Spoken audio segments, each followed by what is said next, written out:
di dalam keluarga ini membuat kita menjadi tidak siap menghadapi badai-badai yang berada di luar rumah kita.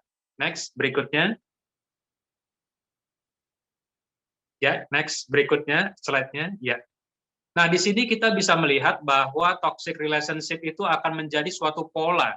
Nah, pertama mungkin ketika orang sedang ya namanya juga jatuh cinta, kemudian juga mulai melamar di KUA, itu adanya suatu kedekatan, suatu intimacy.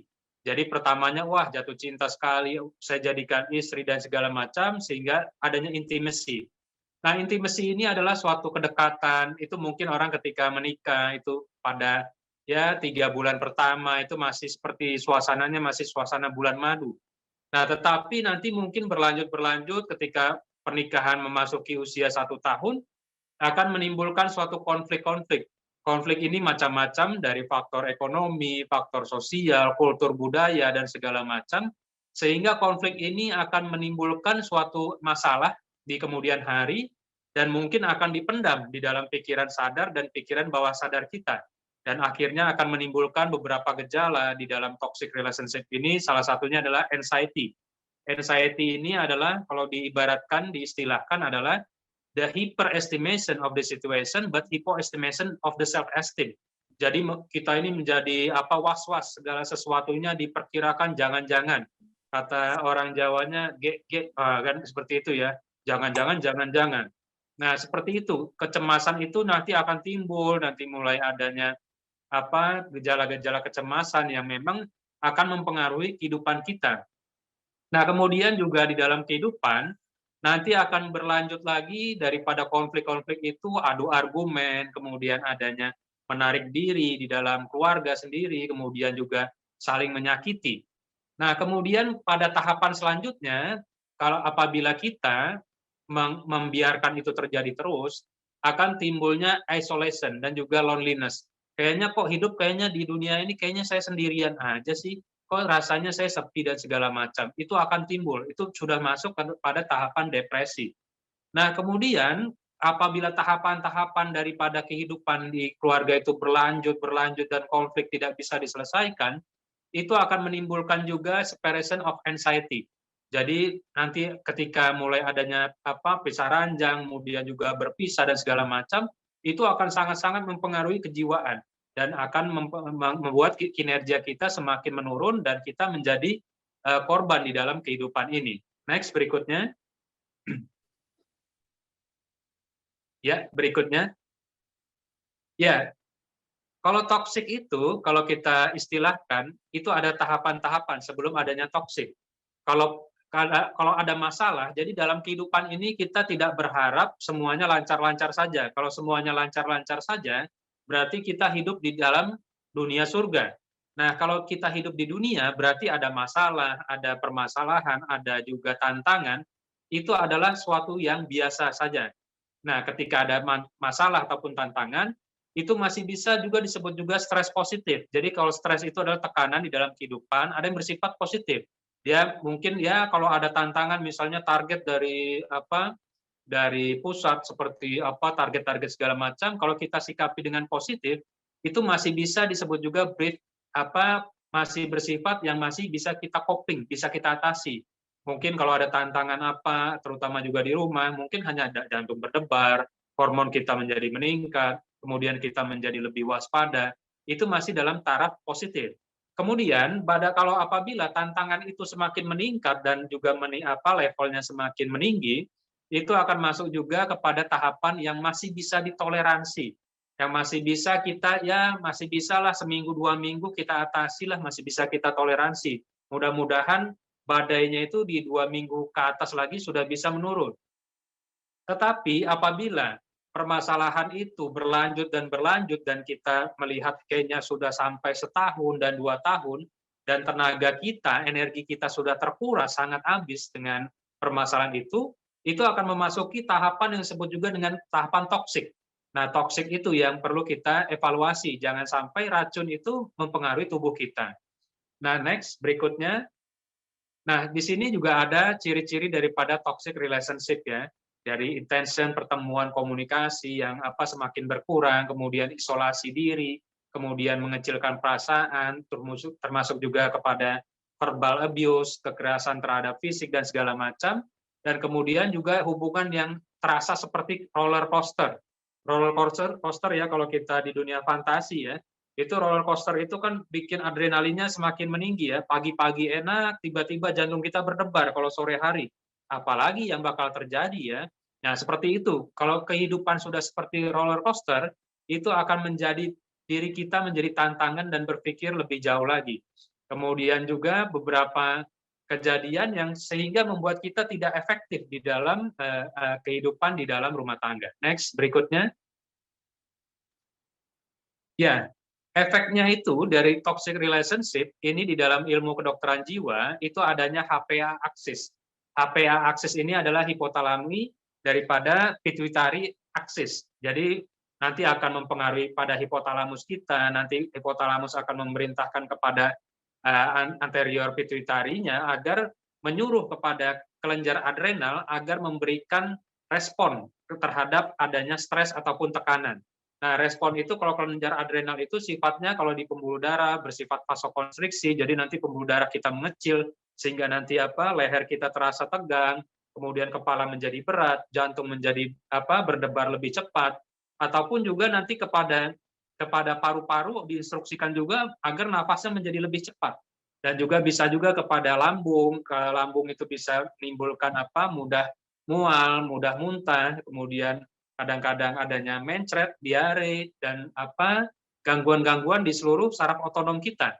Nah, ketika itu terjadi, itu tingkat kecemasan akan selalu menjadi hal yang menakutkan dan akan bisa berkembang menjadi arah depresi.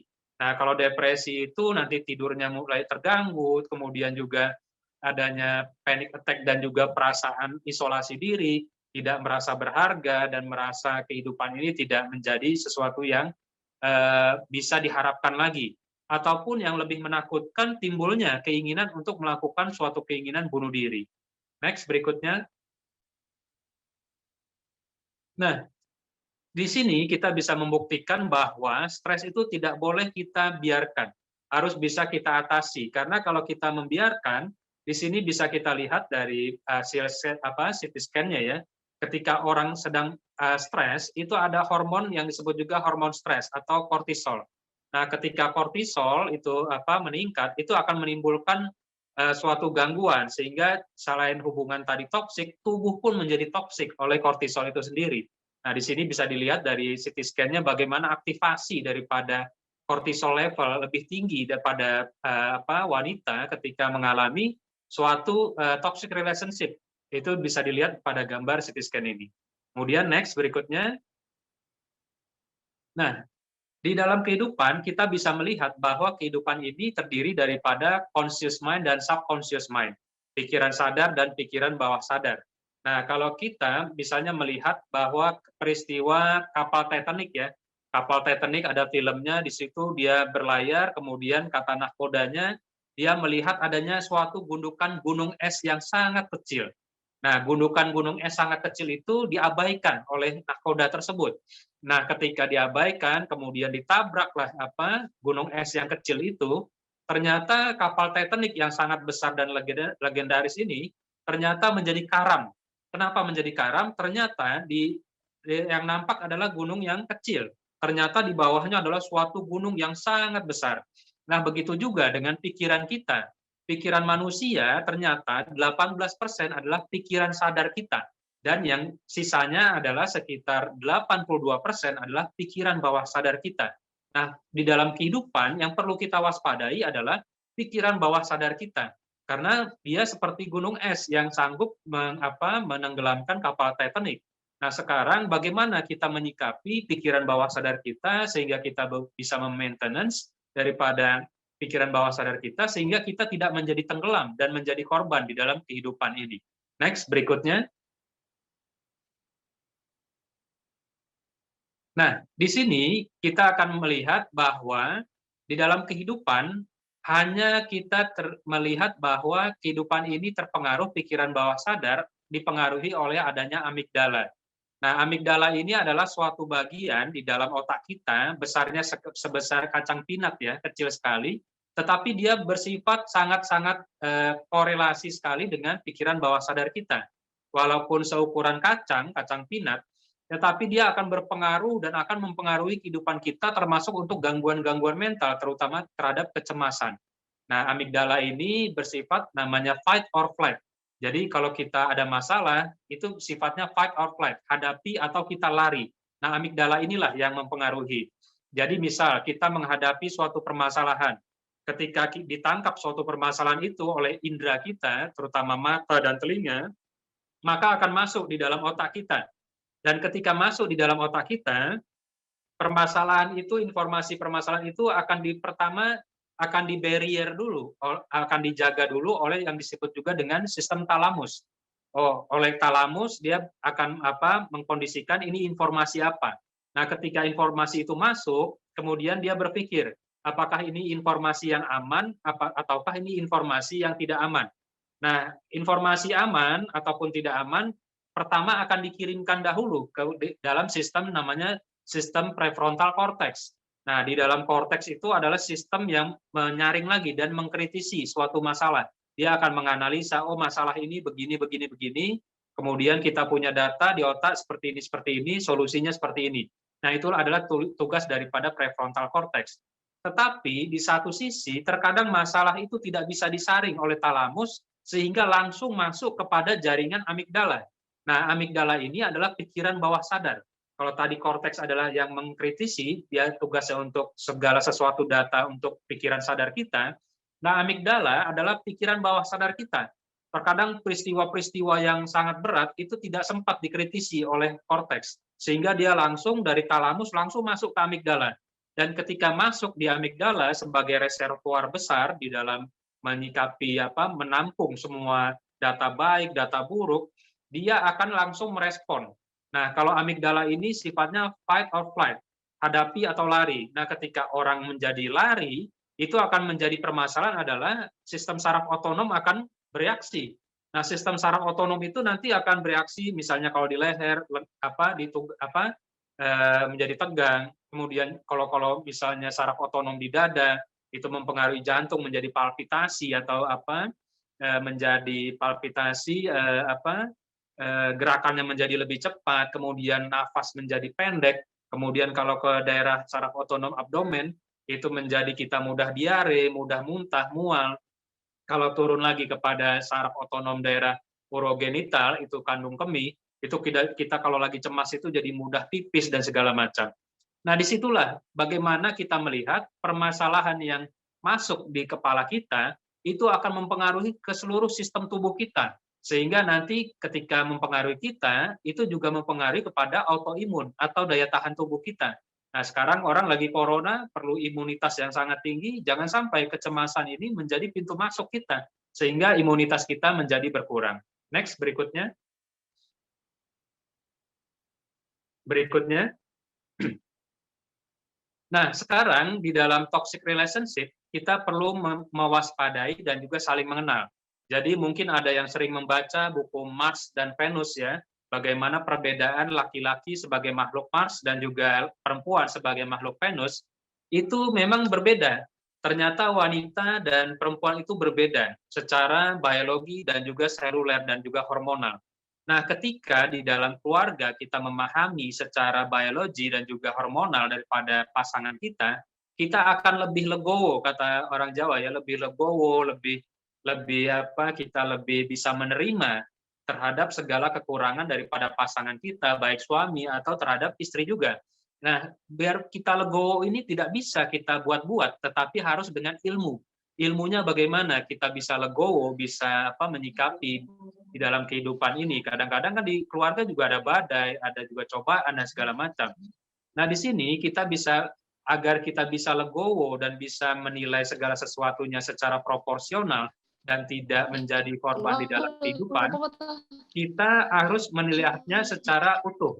Nah, kalau wanita itu berbedanya di mana saja.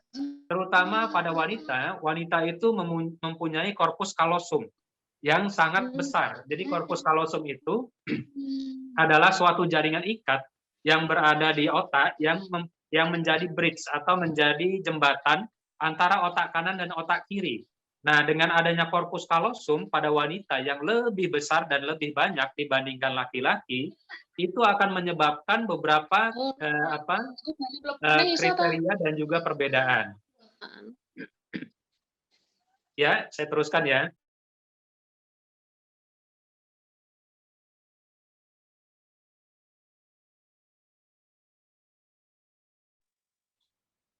Ya, suara saya cukup terdengar, Pak Berry? Ya, suaranya terdengar tadi. Oh iya, saya teruskan ya. Dengar, Pak, Pak Dokter. Ya, saya teruskan ya. Jadi pada wanita itu terdapat adanya hormon yang didominasi oleh estrogen dan progesteron. Nah, ini juga nanti kita bahas bagaimana hormon ini juga mempengaruhi terhadap mood, perasaan dan juga pada sikap daripada wanita. Next, berikutnya. Ya, slide berikutnya. Nah, pertama kita akan membahas terhadap adanya corpus callosum. Nah, tadi saya sudah bahas bahwa corpus callosum pada wanita ternyata jumlahnya lebih banyak daripada laki-laki. Ini efeknya kemana? Ternyata dengan corpus callosum, jaringan ikat yang lebih banyak di otak pada wanita, itu akan menyebabkan wanita bersifat multitasking. Multitasking itu apa? Yaitu bisa mengerjakan banyak hal dalam satu waktu. Misal, kalau istri kita itu bisa sambil masak, mungkin sambil gendong anak, sambil bisa main HP, sambil ngegosip, itu dalam satu waktu mungkin bisa dikerjakan itu, ya. Tapi kalau laki-laki disuruh seperti itu insya Allah tidak bisa. Dia itu hanya bisa fokus kepada satu hal. Makanya kalau perempuan itu wanita bersifat multitasking. Kalau laki-laki bersifat monotasking. Nah, jadi kalau wanita itu memang bisa mengerjakan banyak hal di dalam satu waktu. Itulah kelebihan daripada wanita. Nah, tetapi di satu sisi itu akan menjadi masalah ketika sang pria itu bersifat monotasking. Jadi satu tugas, satu waktu. Jadi misal ketika misalnya besok kita mau ada arisan keluarga, misalkan gitu ya. Nah, ini si suami ini kan sifatnya monotasking, satu tugas untuk satu waktu. Itu tidak bisa misalnya sang istri minta tolong kepada suaminya, papa, ini besok kita mau ada acara keluarga, besok kita mau ada acara arisan. Nah, ketika ada acara arisan, ini papa saya minta tolong nih, besok papa cari karpet di Pak RT karena karpet kita kurang, kemudian setelah itu papa juga pinjam gelas sama Bu RT. Pinjam gelas sama juga piring, karena jumlah piring dan gelas kita kurang. Nah, itu jumlahnya kalau bisa ada sekitar 3 lusinan ya, sama piringnya juga. Kemudian setelah itu Papa harus pergi juga ke Bu Broto. Bu Broto kan nanti kue keringnya itu enak-enak, nanti pesan sekitar 100 buah. Nah, itu pilih dulu, kadang-kadang Bu Broto tuh agak melebihkan dan segala macam. Nah, setelah itu Papa, jangan lupa Papa nanti pergi ke Pak Agus di sana pesan aqua galonnya, aqua galon dan segala macam. Sehingga nanti dari perintah dari istri itu banyak sekali. Wah, banyak perintah sampai galon, sampai karpet, sampai mungkin kipas angin yang kurang mungkin dipinjam juga. Nah, ketika itu disampaikan oleh istri kepada suami, itu akan menjadi suatu permasalahan. Karena kenapa? Suami adalah bersifat monotasking. Satu tugas, satu waktu. Nah, itu tidak bisa dia mengerjakan semuanya. Mungkin kalau suaminya bijaksana, dia akan menugaskan, dia akan mengerjakan satu-satu. Dia mengerjakan misalnya pertama, ya adalah saya beli galon dulu. Kemudian siap beli galon, saya ke Bu Broto beli kuenya segala macam, ambil kue dan segala macam. Mungkin dia lapor dulu, "Ma, ini selesai nih galonnya," segala macam. Tetapi ketika tidak bijaksana, itu akan terlihat oleh sang istri, sang suami itu terlihat sangat bodoh sekali. Nah, di situ nanti akan persepsinya sang suami, aduh, suami saya ini loadingnya agak lemot ya, kok agak lambat. Bukan masalah itu. Ternyata memang sang suami adalah bersifat monotasking, satu tugas, satu waktu. Jangan sampai gara-gara acara arisan ini menjadi masalah dan akan menjadi pertengkaran yang tidak ada akhirnya. Dan kemudian kalau pada wanita itu bersifat multitasking. Nah, ketika multitasking, dia sifatnya itu akan mengerjakan banyak hal. Jadi kadang-kadang kalau kita ngajak ngobrol gitu kan, Mama kalau ini diajak ngobrol, kadang-kadang dia bisa lihat TV juga, kadang-kadang nggak fokus, bisa mikir kemana-mana. Nah, itu juga bisa menimbulkan pertengkaran. Dan sang suami mungkin akan berburuk sangka juga kepada sang istri. Aduh, nih mama ini kayak nggak perhatikan. Ini kan papa lagi ada mau cerita nih dan segala macam. Makanya ketika kita memahami bahwa dengan adanya ilmu corpus callosum ini, kita lebih bisa legowo bahasa Jawanya ya. Jadi tepos liro, lebih legowo dan segala macam sehingga kita bisa mendamaikan suasana daripada badai-badai kehidupan di dalam rumah tangga. Next, berikutnya. Ya, yang sebelumnya. Ya, yang di sini kita juga bisa melihat selain corpus callosum, ternyata juga di dalam jaringan otak di dalam wanita itu memiliki namanya jaringan suatu bagian otak yang disebut juga hipokampus. Hipokampus itu apa? Hipokampus adalah bagian daripada otak yang bertugas untuk memori atau juga untuk daya ingat jangka panjang. Nah, ternyata menurut penelitian, untuk daya ingat jangka panjang daripada wanita, itu adalah berukuran lebih besar daripada laki-laki. Sehingga memori wanita sifatnya sangat-sangat luar biasa. Terkadang kalau kita misalkan ya, istri kita menjadi ahli sejarah. Jadi kalau menjadi ahli sejarah itu bagus, tetapi ketika menjadi ahli sejarah kekurangan daripada suami, atau dosa-dosa suami misalnya, itu menjadi masalah di pertengkaran di dalam rumah tangga. Misal, udah menikah misalnya udah 12 tahun menikah, kemudian segala macamnya sudah bisa dilakukan. Nah, terkadang-kadang sang istri menjadi mengingat-ingat.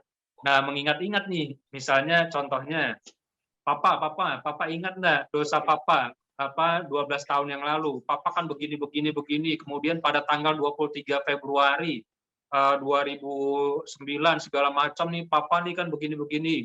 Nah, itu mengakibatkan juga dengan adanya hipokampus yang lebih besar pada wanita, menyebabkan wanita menjadi ahli sejarah, terutama sejarah kekurangan atau dosa-dosa suami. Nah, ketika ditanyakan seperti itu, suami juga lupa, dosa yang mana ya? Pada tanggal berapa ya? Yang seminggu kemarin aja kadang-kadang suami tidak ingat, ini diingatkan peristiwa 12 tahun yang lalu, kemudian tanggalnya detail oleh istri. Nah, itu akan menjadi percikan-percikan api, sehingga terkadang permasalahan yang sepele menjadi besar dan besar karena semua sejarah-sejarah daripada sang suami itu menjadi memperkuat daripada teori argumentatif daripada istri kadang-kadang untuk menyerang suami juga seperti itu ya. Nah, jadi kita jangan sampai toxic relationship itu kita ciptakan sendiri karena kita tidak memahami akan situasi yang terjadi. Ya, next berikutnya. Berikutnya. Ya, di sini sang suami juga harus memahami bahwa wanita memiliki hormon yang sangat dominan pada estrogen dan progesteron. Nah, kalau estrogen dan progesteron ini akan mempengaruhi kepada mood atau perasaan daripada wanita. Terutama kalau wanita sedang datang bulan ya. Kalau datang bulan, itu biasanya itu akan mengalami penurunan hormon estrogen yang paling rendah. Nah, ketika mengalami penurunan hormon estrogen yang paling rendah, itu akan menyebabkan kepada menurunnya hormon serotonin. Nah, neurotransmitter serotonin itu mengalami penurunan, sehingga ketika mengalami penurunan, itu akan mempengaruhi kepada apa? Kepada mood-nya atau perasaannya. Jadi nggak usah aneh apabila istri kalau lagi datang bulan, itu bawaannya ya baperan, kemudian hal sepele menjadi besar, kemudian mudah sedih dan segala macam. Itu terpengaruh oleh karena adanya kadar estrogen dan progesteron yang sangat rendah. Nah, ketika itu kita pahami, sang suami juga memahami kalau misalnya kok nih kayaknya istri agak baperan. Oh iya, lagi datang bulan. Nah, ketika itu terjadi, sehingga sang suami menjadi bisa lebih menahan diri, tidak berburuk sangka dan juga tidak mencari-cari suatu celah untuk berdiskusi yang ujung-ujungnya hanya bersifat argumentatif dan hanya perdebatan omong kosong saja seperti itu. Nah, disitulah dengan kita memahami adanya perbedaan antara laki-laki dan perempuan, kita bisa menyikapi jangan sampai badai di luar itu bisa masuk ke dalam badai di dalam rumah tangga. Next, berikutnya. Nah, ini adalah teknik yang bisa kita pakai di dalam rumah tangga. Misalnya, sang istri dan suami ini sudah istilahnya ambekan ya. Ambekan itu istilahnya apa ya?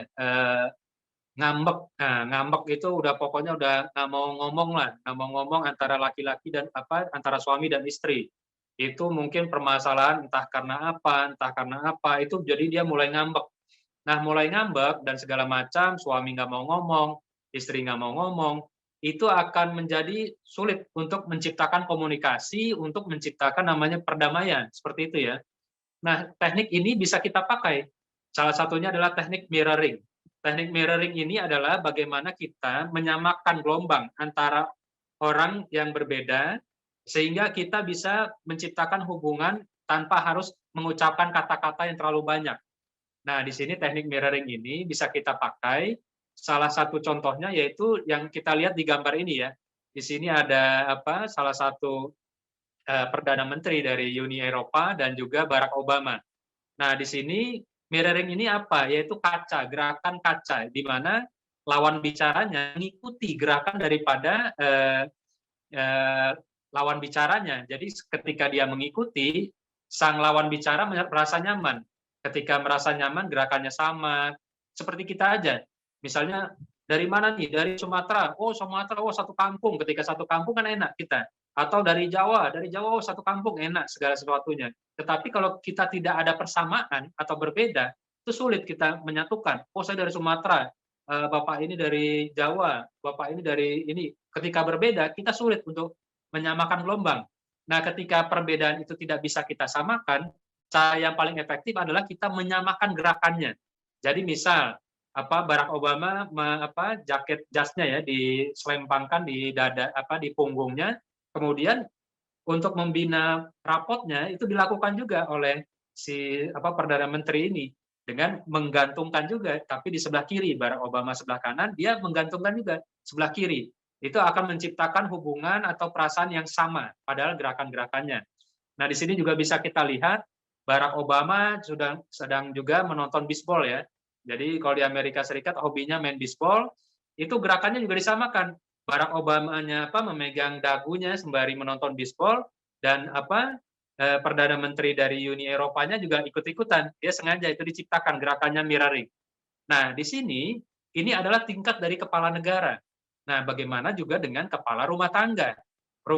Kepala negara saja pakai strategi bagaimana pendekatan terhadap lawan bicaranya.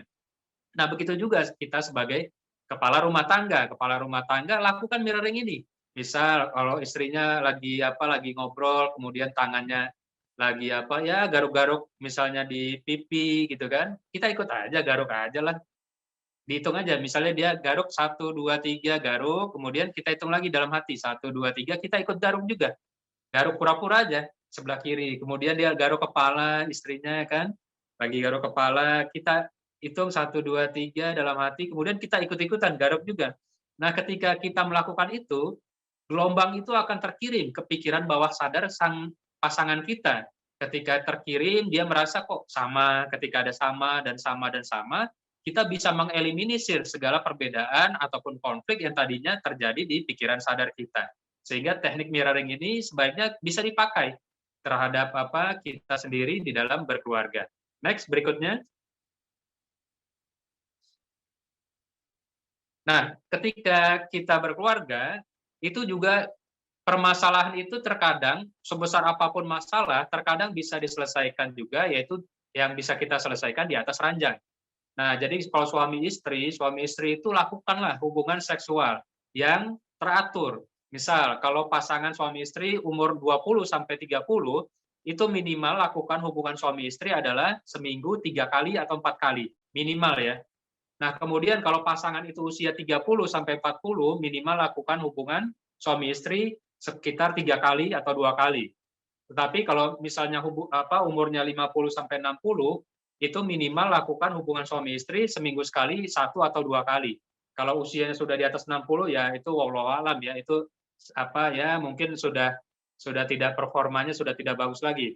Nah, di sini maksud saya adalah ketika suatu permasalahan itu besar sebesar apapun, terkadang permasalahan itu bisa diselesaikan atau perdamaian itu bisa diselesaikan dengan kita melakukan rutinitas, yaitu melakukan hubungan seksual.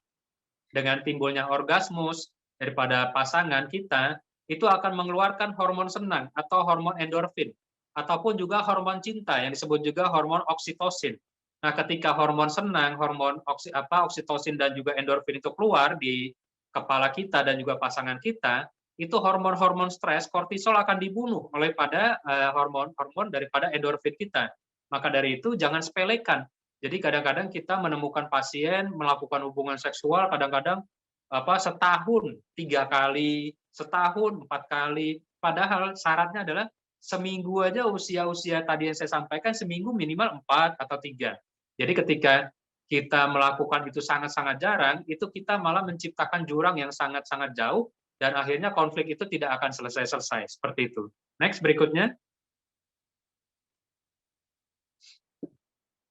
Ya, kemudian kita juga harus namanya melakukan pillow talk. Pillow talk itu apa? Ketika banyak masalah di rumah, di pekerjaan, kita banyak masalah dari pagi sampai sore kita dinas, lakukan pillow talk. Pillow talk itu apa? Berbicara dengan pasangan hal-hal yang sepele aja.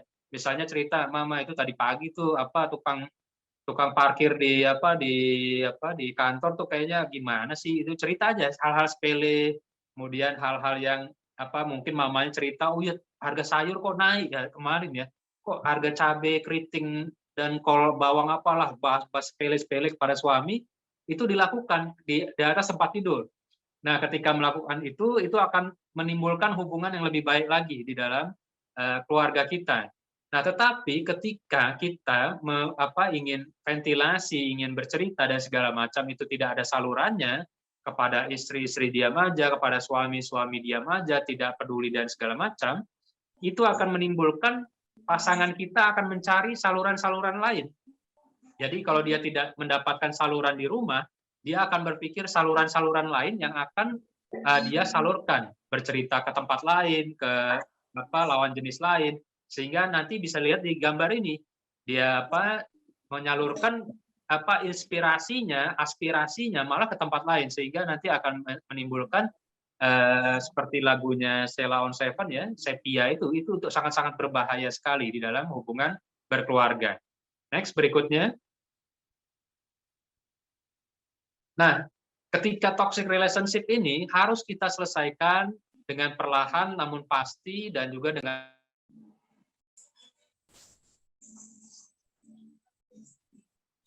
dan kita bisa memastikan bahwa memang usaha kita ini usaha yang terbaik. Nah, ketika kita tidak mengindahkan itu, kemudian pertengkaran semakin menjadi dan semakin besar, dan mungkin akan timbul separation atau perpisahan, itu yang akan menyebabkan adalah kids victim. Kids victim itu adalah yang menjadi korban adalah anak-anak.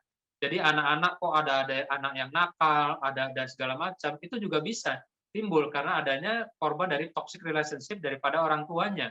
Nah, jangan sampai yang bermasalah adalah orang tua, yang menjadi korban adalah anak-anak, karena anak-anak masih tumbuh kembang, dan nanti mungkin akan timbul juga depresi pada anak-anak yang depresi itu biasanya akan timbul dalam bentuk kenakalan-kenakalan. Mungkin seperti itu untuk bab yang pertama ya. Mungkin kita bisa langsung ke bab berikutnya.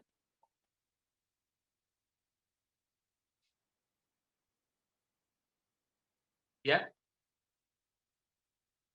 Oke. Next, berikutnya. Ya. Sekarang kita tadi sudah membahas tentang toxic relationship. Nanti Pak Beri untuk tanya jawabnya nanti per bab atau nanti di akhir bab, semua babnya disampaikan? Kita di akhir aja ya kita sampaikan. Jadi kita Oke, Pak Beri ya. biar punya pemahaman yang utuh dulu deh terhadap tema kita pada hari ini. Silakan Pak. Ya, memang kita nanti akan menyampaikan 4 bab, dan 4 bab ini mungkin akan mungkin ada yang miss atau mungkin kawan-kawan ada yang mungkin bisa mencatat dulu, mempersiapkan, tadi bab pertama tadi tentang toxic relationship suami istri. Nah, sekarang kita akan membahas tentang kenapa untuk orang pengen berubah. Nah, ini materi ini sengaja saya sampaikan terutama kepada kawan-kawan yang di agensi asuransi ya, Asuransi Bumi Putra. Karena memang asuransi itu adalah bagaimana kita merubah mindset daripada calon customer kita sehingga dia bisa berubah. Nah, kenapa dia bisa berubah? Nah, ini ada beberapa teknik yang mungkin akan saya sampaikan di bab-bab berikutnya ya.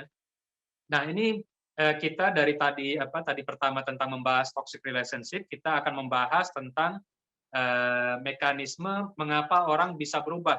Yang tadinya tidak peduli dengan asuransi mungkin ya kalau kita korelasikan dengan tema ini menjadi lebih aware, lebih alert, lebih peduli dengan asuransi sehingga dia bisa berpikir oh asuransi ini adalah suatu kebutuhan.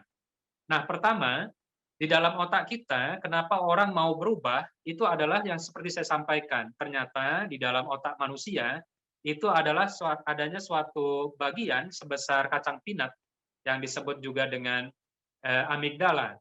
Nah, amigdala itu adalah sifatnya adalah fight or flight, hadapi atau lari. Jadi kalau manusia kalau mendapatkan suatu ancaman di dalam kehidupan, dia akan berpikir hadapi atau lari. Begitu juga di dalam agama kita ya. Jadi kalau Tuhan sudah mengetahui bahwa Tuhan sudah mengetahui bahwa manusia itu memiliki di otaknya itu amigdala. Makanya di dalam kitab-kitab suci ya, di Al-Qur'an, di Bible, mungkin di kitab-kitab suci agama lain, itu diceritakan tentang adanya surga dan neraka. Nah, surga dan neraka itu adalah juga konsep daripada amigdala. Ketika seseorang takut kepada neraka, dia akan berpikir bagaimana cara menghindarinya sekuat tenaga. Atau ketika seseorang melihat adanya surga dan segala detail tentang surga, adanya bidadari dengan buah-buahan dan segala macam, dengan imajinasi yang sangat kuat sehingga tertanam di otak kita, kita akan berusaha sekuat tenaga bagaimana kita bisa masuk ke dalam sana, kita bisa meraihnya. Nah, ini begitu juga di dalam otak kita. Otak kita ini memang ada suatu bagian yang disebut amigdala, bagaimana seseorang itu ketika adanya suatu ketakutan, fear atau ketakutan itu, dia akan menghindar sekuat tenaga. Tetapi ketika dia melihat adanya suatu keuntungan yang bisa dia raih, dia akan berusaha untuk meraihnya. Nah, begitu juga ya kalau kita korelasikan dengan asuransi. Nah, dengan asuransi kalau kita hubungkan, dia merasa, oh iya, ini banyak keuntungan yang bisa saya dapatkan dengan adanya asuransi ini. Misalnya klaimnya lebih mudah, kemudian banyak klaimnya ke beberapa instansi, kepada rumah sakit, dan juga pelayanannya bagus, dan juga banyak akses, dan juga banyak aplikasi, misalnya lebih online dan tidak perlu hadir. Di situ calon customer akan merasa, oh iya, ini nyaman sekali saya. Sehingga amigdalanya akan berespon, ya udahlah, ini saya ambil. Tetapi ketika dia merasa, nih kok sang agennya ini kok tidak ramah, kemudian tidak ada senyum-senyumnya sedikit pun, kemudian kok kayaknya sedikit memaksa, kok saya merasa terancam. Udahlah, kalau perlu teleponnya itu saya tandain, saya blok, tidak mau saya terima teleponnya. Nah, itu seperti itu. Di otak manusia adanya suatu bagian yang disebut juga amigdala. Ketika kita memberikan suatu keuntungan kepada seseorang, dia akan direspon oleh amigdala, oh iya, saya akan meraihnya. Seperti itu. Next, berikutnya. Nah, sekarang kita melihat bahwa pikiran bawah sadar atau subconscious mind yang tadi saya sampaikan, yang persentasenya adalah 82% daripada pikiran kita, terutama di daerah amigdala, itu ternyata juga dimainkan oleh para tokoh-tokoh sejarah. Bagaimana dia menggerakkan suatu negara, menggerakkan suatu bangsa yang tadinya terpuruk menjadi bangsa yang besar. Contoh, next berikutnya kita lihat di slide berikutnya. Nah, di sini kita bisa lihat ya, ini memang ada yang kontroversial ya, saya ambil, tetapi kita bisa belajar bagaimana tokoh-tokoh ini menggerakkan bangsanya yang sedang terpuruk. Contoh, satu Hitler. Walaupun saya tidak suka Hitler, tetapi saya bisa mengasih contoh bahwa Hitler bisa menaikkan bangsa Jerman menjadi harga dirinya meningkat. Contoh, Hitler mengetahui bahwa Jerman itu pada Perang Dunia Pertama, dia itu mengalami kekalahan yang luar biasa, sampai harus mengganti rugi berapa juta ton emas kepada beberapa negara Eropa yang dia memang mengakui dia kalah. Nah, ketika Perang Dunia Pertama itu kalah, kemudian datanglah Hitler. Nah, Hitler ini memiliki kelebihan. Kelebihannya adalah dia memiliki kelebihan di dalam berorasi, berpidato. Nah, pidato-pidato Hitler itu bisa dilihat di dalam buku-buku bukunya Hitler ya, Kampfbläser dan juga dan segala macamnya. Itu Hitler bisa memainkan pikiran bawah sadar dan emosi daripada rakyat Jerman dengan memakai orasi yang sangat menggebu-gebu dan juga memakai analisa dan juga logika yang sangat tepat. Contoh, Hitler itu memainkan peranan bahwa bangsa Jerman adalah bangsa Arya. Bangsa Arya itu adalah bangsa yang paling tinggi, kemudian juga diutamakan adanya paganisme ya.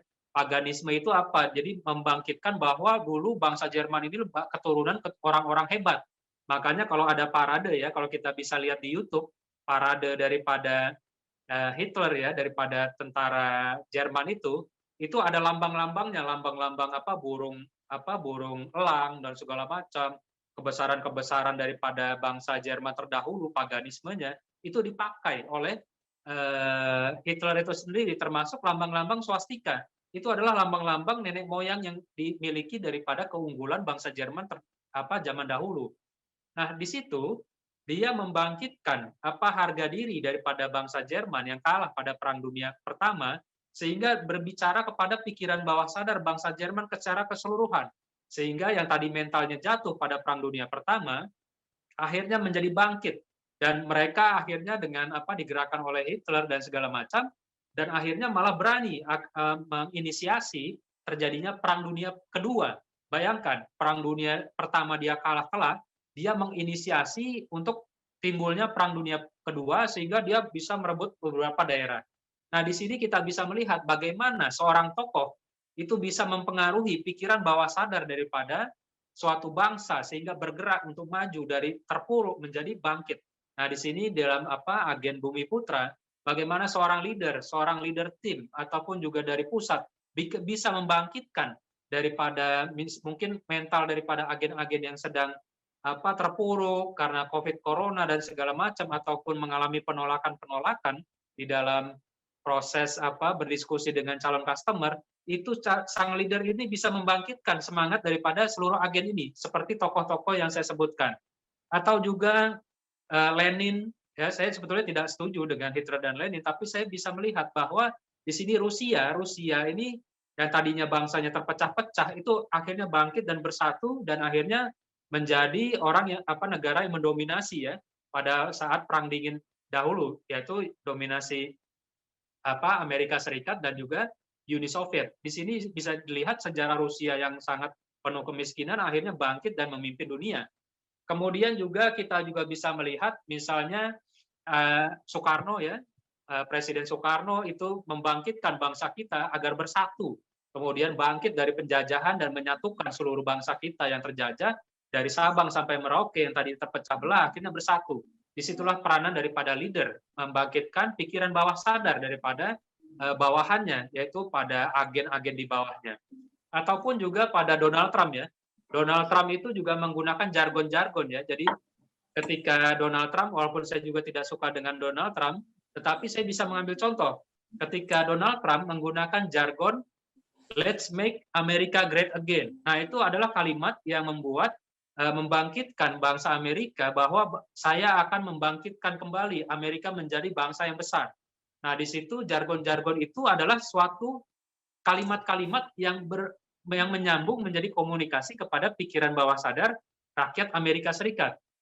Nah, di situ bisa kita lihat bahwa dengan kita sebagai pemimpin atau tim leader daripada misalnya di Bumi Putra, di keagenannya, bisa membangkitkan semangat yang sudah jatuh daripada anggota-anggota kita sebagai ya kita berbicara dengan pikiran bawah sadarnya. Mungkin kalau kita berbicara dengan pikiran sadar, mungkin kita berbicara angka-angka. Kalau angka-angka mungkin Pak, mohon maaf Pak, kita tidak memenuhi target, kita mengalami penurunan, kita banyak penolakan dan segala macam, itu ketika berbicara dengan pikiran sadar.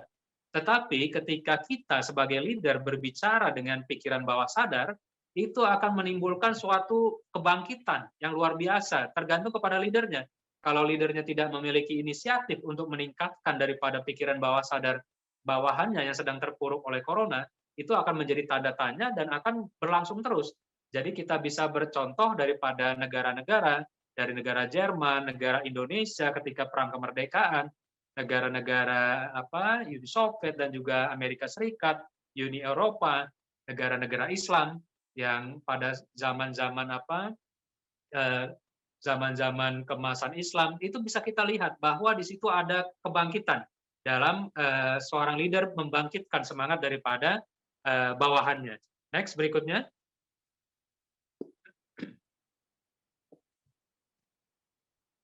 Nah, ini sudah saya sampaikan tadi, ketika kita menyampaikan pikiran bawah sadar. Jadi pikiran bawah sadar ini adalah sesuatu yang penting. Ketika ada sesuatu simbol-simbol, itu akan menyatukan kita semua. Nah, bahasa-bahasa itu di pikiran bawah sadar itu akan menyatukan kita semua. Contoh, Indonesia. Kalau Indonesia yang menyatukan kita adalah satu, kita sama-sama terjajah ya pada tahun 1900-an ya sebelum kita merdeka, itu kita menyatakan dalam Bung Tomo ya dalam Sumpah Pemuda bukan Bung Tomo dalam Sutomo ya Sutomo di Stovia di kedokteran Stovia itu menyatukan. Padahal Dokter Sutomo ini kan baru semester 1 di kedokteran. Itu dia di Stovia dia menggagas bagaimana menyatukan daripada seluruh tokoh-tokoh 1908. 1908 kemudian kepada Sumpah Pemuda pada 1928 dan kemudian kepada akhirnya kemerdekaan Indonesia. Nah, ini disatukan oleh beberapa pikiran bawah sadar, yaitu sama-sama kita terjajah. Kemudian sama-sama kita terzolimi oleh Belanda. Kemudian seluruh kerajaan akhirnya melebur dan menyatu dan akhirnya bersatu di dalam NKRI, Negara Kesatuan Republik Indonesia. Jadi pikiran bawah sadar inilah yang menyatukan seluruh bangsa ini sehingga menjadi bangsa yang sangat besar, Bhinneka Tunggal Ika, tetapi dalam Negara Kesatuan Republik Indonesia. Kemudian juga misalnya di dalam agama Islam. Nah, di dalam agama Islam itu juga ada kalimat-kalimat misalnya al-islamu ya'lu walau yu'la alaih. Misalnya Islam adalah yang tertinggi dan tidak ada yang lebih tinggi daripadanya. Dan ketika ada kalimat-kalimat itu akan mempengaruhi kepada umat Islam itu sendiri yang tadinya mereka pada zaman jahiliyah itu merasa rendah dan segala macam, ketika ada berbicara di dalam pikiran bawah sadar bahwa al-islamu ya'lu wala yu'la alaih, misalnya Islam adalah yang tertinggi, tidak ada yang lebih tinggi daripadanya, itu akan menimbulkan semangat bahwa Islam itu agama mulia dan segala macam, dan akhirnya terbukti ketika dari Mekah, Madinah meluas, kemudian menguasai Irak, menguasai Persia, menguasai Romawi, sampai juga kepada adanya juga Bani Umayyah, Bani Utsmani dan Utsmaniyah dan segala macam, sehingga Islam akhirnya berkembang. Dan juga kalau kita lihat juga pikiran bawah sadar juga dipakai juga oleh orang Jepang. Nah, orang Jepang itu kalau kita bisa lihat ya, jadi kalau pada orang Jepang itu dewa kaisarnya itu adalah dewa. Nah, jadi kaisar itu adalah keturunan dewa matahari ya. Matahari, makanya Doraemon itu kan bentuk kepalanya bulat ya. Itu sengaja itu mewakili dewa matahari itu kalau kita waspadai juga ya. Jadi mereka berbicara kepada pikiran-pikiran bawah sadar. Makanya ketika Perang Dunia Kedua, adanya harakiri dan juga pertempuran Perang Dunia Kedua itu, tentara Jepang luar biasa, tidak mengenal takut. Karena memang dia berbakti kepada dewanya. Karena kaisar itu dianggap dewa. Nah, itulah makanya Jepang itu bisa sangat cepat karena dia mempunyai bicara dialog kepada pikiran bawah sadarnya. Kemudian bisa kita ambil contoh yang lain yaitu agama Yahudi ya. Yahudi walaupun banyak kontroversialnya ya dengan menjajah Palestina, tapi saya tidak membahas kontroversialnya, tapi saya membahas secara keilmuan, di mana dia juga mempunyai jargon-jargon di dalam pikiran bawah sadarnya bahwa kalau bangsa Yahudi itu mengakui bahwa Bani Israel itu adalah bangsa pilihan, yang pilihan Tuhan dan segala macam, dan dia merasa lebih tinggi dibanding yang lainnya, sehingga dia menimbulkan kepercayaan diri yang luar biasa daripada bangsa Yahudi, sehingga dia walaupun jumlahnya sedikit, minoritas, tetapi bisa menguasai dunia dan segala macam. Nah, di sini kita bisa melihat bahwa pikiran-pikiran bawah sadar ini sangat-sangat bisa mempengaruhi kepada suatu bangsa, kepada suatu peradaban, kepada suatu institusi, kepada suatu komunitas, ataupun juga bisa berpengaruh kepada bumi putra itu sendiri ya, seperti itu. Next, berikutnya. Nah, begitu juga sekarang memang sedang dikembangkan juga namanya hypnomarketing, copywriting, kemudian jingle-jingle iklan, sehingga timbul otomatisasi ya di dalam otak kita, sehingga ketika ada jingle ataupun juga ada copywriting daripada suatu iklan, itu akan teringat di dalam otak kita dengan sangat-sangat cepat. Misal, kalau disebutkan orang ya, misalnya dengan cara cepat kita integrasi, eh, sebutkan nama merek mobil, oh langsung otak otak kepala orang Indonesia pasti yang disebut pertama apa? Toyota, Kijang, Avanza. Nah itu tuh yang paling cepat dia keluar. Mungkin nanti yang berikutnya mungkin ya merek-merek apa, Wuling dan segala macam ya. Tapi yang pertama orang Indonesia kalau disurvei itu kalau secara otomatis dia akan menyebutkan Toyota atau Kijang, Avanza dan segala macam. Nah, itu juga itu adalah pikiran bawah sadar. Ataupun misalnya kalaupun apa bagaimana kita menciptakan ketika asuransi itu yang pertama disebut bukan asuransi yang lain, tetapi orang Indonesia mengatakan Bumi Putra, Bumi Putra, Bumi Putra. Nah, itu suatu perjuangan ya bagaimana kita menanamkan ke dalam pikiran masyarakat Indonesia asuransi Bumi Putra. Itu contohnya ya. Jangan nanti yang keluar BPJS. Ah, itu nomor satu jadinya. Kemudian yang kedua, bisa kita lihat juga ya, kalau ditanya untuk sabun cuci, langsung orang Indonesia jawab Rinso. Mungkin Soklin nomor 2 lah ya. Itu pikiran bawah sadar secara otomatis akan keluar seperti itu. Kemudian kalau ditanya motor, pasti jawabannya Honda. Yamaha mungkin nomor 2. Kemudian kalau olahraga disebutnya produknya Nike. Nike itu nomor 1. Kemudian setelahnya mungkin Adidas dan segala macam. Nah, bagaimana kita bisa juga berkomunikasi pada pikiran bawah sadar kepada customer kita, kepada pasar kita, sehingga di dalam pikiran bawah sadar ataupun pikiran yang di hipokampus daripada pikiran rakyat Indonesia itu adalah Bumi Putra, Bumi Putra, misal contoh seperti itu. Nah, jadi itu adalah PR yang sangat besar, bagaimana menanamkan, mungkin diciptakan jingle-jingle iklan yang menarik, kemudian diciptakan copywriting yang bagus, kemudian diciptakan teknik-teknik hipnomarketing yang pas sehingga di dalam apa segala sesuatunya itu hipnomarketing pendekatannya sangat menarik. Jadi mungkin kalau misalnya nanti Bumi Putra ada acara yang lain, mungkin saya siap untuk hadir untuk sebagai narasumber di acara-acara berikutnya. Nanti saya ajarkan teknik-teknik hipnomarketing, bagaimana copywriting dan sehingga bisa berbicara kepada pikiran bawah sadar ya. Kalau Pak Berry mengundang kembali ya, saya next berikutnya. Nah, sekarang kita melihat bahwa manusia itu mengikuti teori Maslow ya, teori Maslow. Teori Maslow itu adalah teori need priority. Jadi kalau teori Maslow itu apa? Itu berbentuk piramida ya. Jadi berbentuk piramida. Nah, piramida itu semakin apa? Semakin di atas itu adalah semakin yang terkecil. Nah, yang kalau yang di bawah itu adalah yang terbesar. Jadi kalau yang paling bawah ya, paling bawah piramida yaitu yang bersifat fisiologis. Jadi kebutuhan. Jadi seseorang akan membeli produk kita apabila adanya suatu need atau kebutuhan. Nah, kebutuhan itu biasanya timbul karena adanya permasalahan atau problem. Nah, itu adalah logika dasarnya. Di mana ada permasalahan atau problem akan timbul need. Dan timbul need atau kebutuhan itu adalah suatu peluang. Peluang bagi seluruh institusi marketing. Pertama, ketika secara fisiologis ya, secara fisiologis, yang paling pertama dibutuhkan oleh manusia adalah sandang, pangan, papan. Gitu ya. Makanan, minuman, dan pakaian. Nah, mungkin itu yang laku food and beverage ya. Jadi yang bisnis paling besar itu 80% ke atas itu adalah makanan. Makanya bisnis makanan itu pangsa pasarnya sangat-sangat luas. Kemudian yang kedua adalah rasa aman. Nah, rasa aman ini menurut teori Maslow itu terdiri dari keamanan, keteraturan, stabilitas dan lain-lain. Nah, bagaimana kita juga menciptakan rasa aman. Kemudian sosial. Sosial itu rasa afeksi, relasi, keluarga, itu bisa dimainkan juga di dalam kita teknik marketing kita. Kemudian juga yang berikutnya yang warna hijau, yaitu penghargaan. Nah, kalau kebutuhan untuk penghargaan yaitu pencapaian status, tanggung jawab, dan reputasi, dan juga yang terakhir adalah aktualisasi diri. Nah, kita bahas pada slide berikutnya.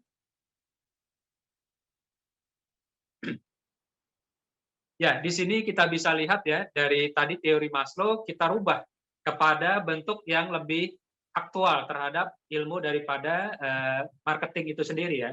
Makanya yang bab kita bahas ini adalah psikologi marketing. Bagaimana psikologi daripada calon customer kita, pangsa pasar kita, dan calon customer kita ini secara psikologis bagaimana sih biar kita pintu masuknya gampang. Nah, di sini ada gambar-gambarnya ya, teori Maslow itu dirubah seperti ini. Dan next berikutnya. Nah, level 1 ya, level 1 yang paling terendah dari teori Maslow ini bisa kita lihat ya, yaitu fungsional. Jadi, fungsional itu bagaimana suatu produk itu adalah fungsional, fungsinya. Misalnya menghemat waktu, kemudian dia simplify. Simplify itu nggak ribet, ringkas. Kemudian produknya menghasilkan uang juga, kemudian resikonya sedikit, teratur, kemudian terintegrasi, terkoneksi, kemudian juga usaha dengan usaha minimal bisa mendapatkan keuntungan yang besar, kemudian juga tidak beresiko sehingga seseorang akan mengambil produk tersebut. Nah, itu adalah level 1 ya, secara fungsional. Jadi misalnya ketika Bumi Putra dengan produk-produknya, dengan asuransinya dan segala macam harus juga memenuhi daripada kriteria paling dasar dari piramid itu, fungsional. Fungsi ke saya apa ya? Oh, hemat waktu, terus aplikasinya juga banyak, jadi saya bisa online dan segala macam. Kemudian kadang-kadang ini juga bisa menghasilkan uang juga. Selain dia sebagai customer, dia bisa menjadi agen dan segala macam. Kemudian juga bisa terintegrasi dengan produk-produk lainnya. Wah, ini Bumi Putra luar biasa. Berarti saya pilih Bumi Putra aja lah daripada produk-produk yang lainnya. Mungkin seperti itu. Next, berikutnya. Nah, kemudian pada piramida yang agak naik lagi, yaitu bersifat emosional. Nah, bagaimana kita menciptakan hubungan emosional dengan calon-calon customer kita, ataupun juga customer yang sudah menjadi affiliate daripada perusahaan daripada Bumi Putra. Nah, emosional itu harus kita ciptakan. Jadi segala sesuatunya di dalam kita membina relasi dengan calon-calon customer, kita harus membina secara emosinya juga. Emosi itu adalah secara psikologisnya.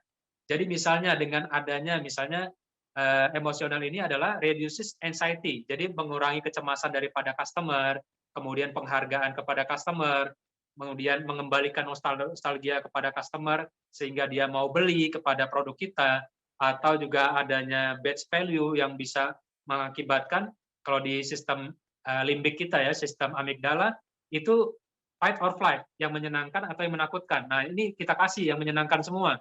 Bonus-bonus atau kasih sesuatu yang tambahan-tambahan dari produk Bumi Putra, itu akan menyenangkan daripada calon customer kita.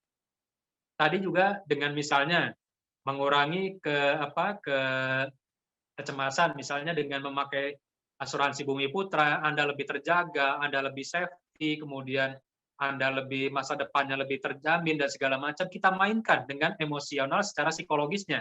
Kemudian juga dikasih hadiah-hadiah, mungkin hadiah tahunan, atau juga ada undian-undian berhadiahnya, atau juga kembalikan nostalgia bahwa Bumi Putra ini memang yang asuransi yang cukup tua di Indonesia, kemudian dulu mungkin kakeknya pakai Bumi Putra, neneknya pakai Bumi Putra, papanya pakai Bumi Putra, kok kenapa Anda sebagai cucunya nggak pakai juga? Nah, diciptakan secara emosional terhadap nostalgia zaman dahulu, sehingga tercipta hubungan psikologis ikatan batin yang kuat di dalam memakai produk daripada Bumi Putra itu sendiri di dalam penyampaiannya.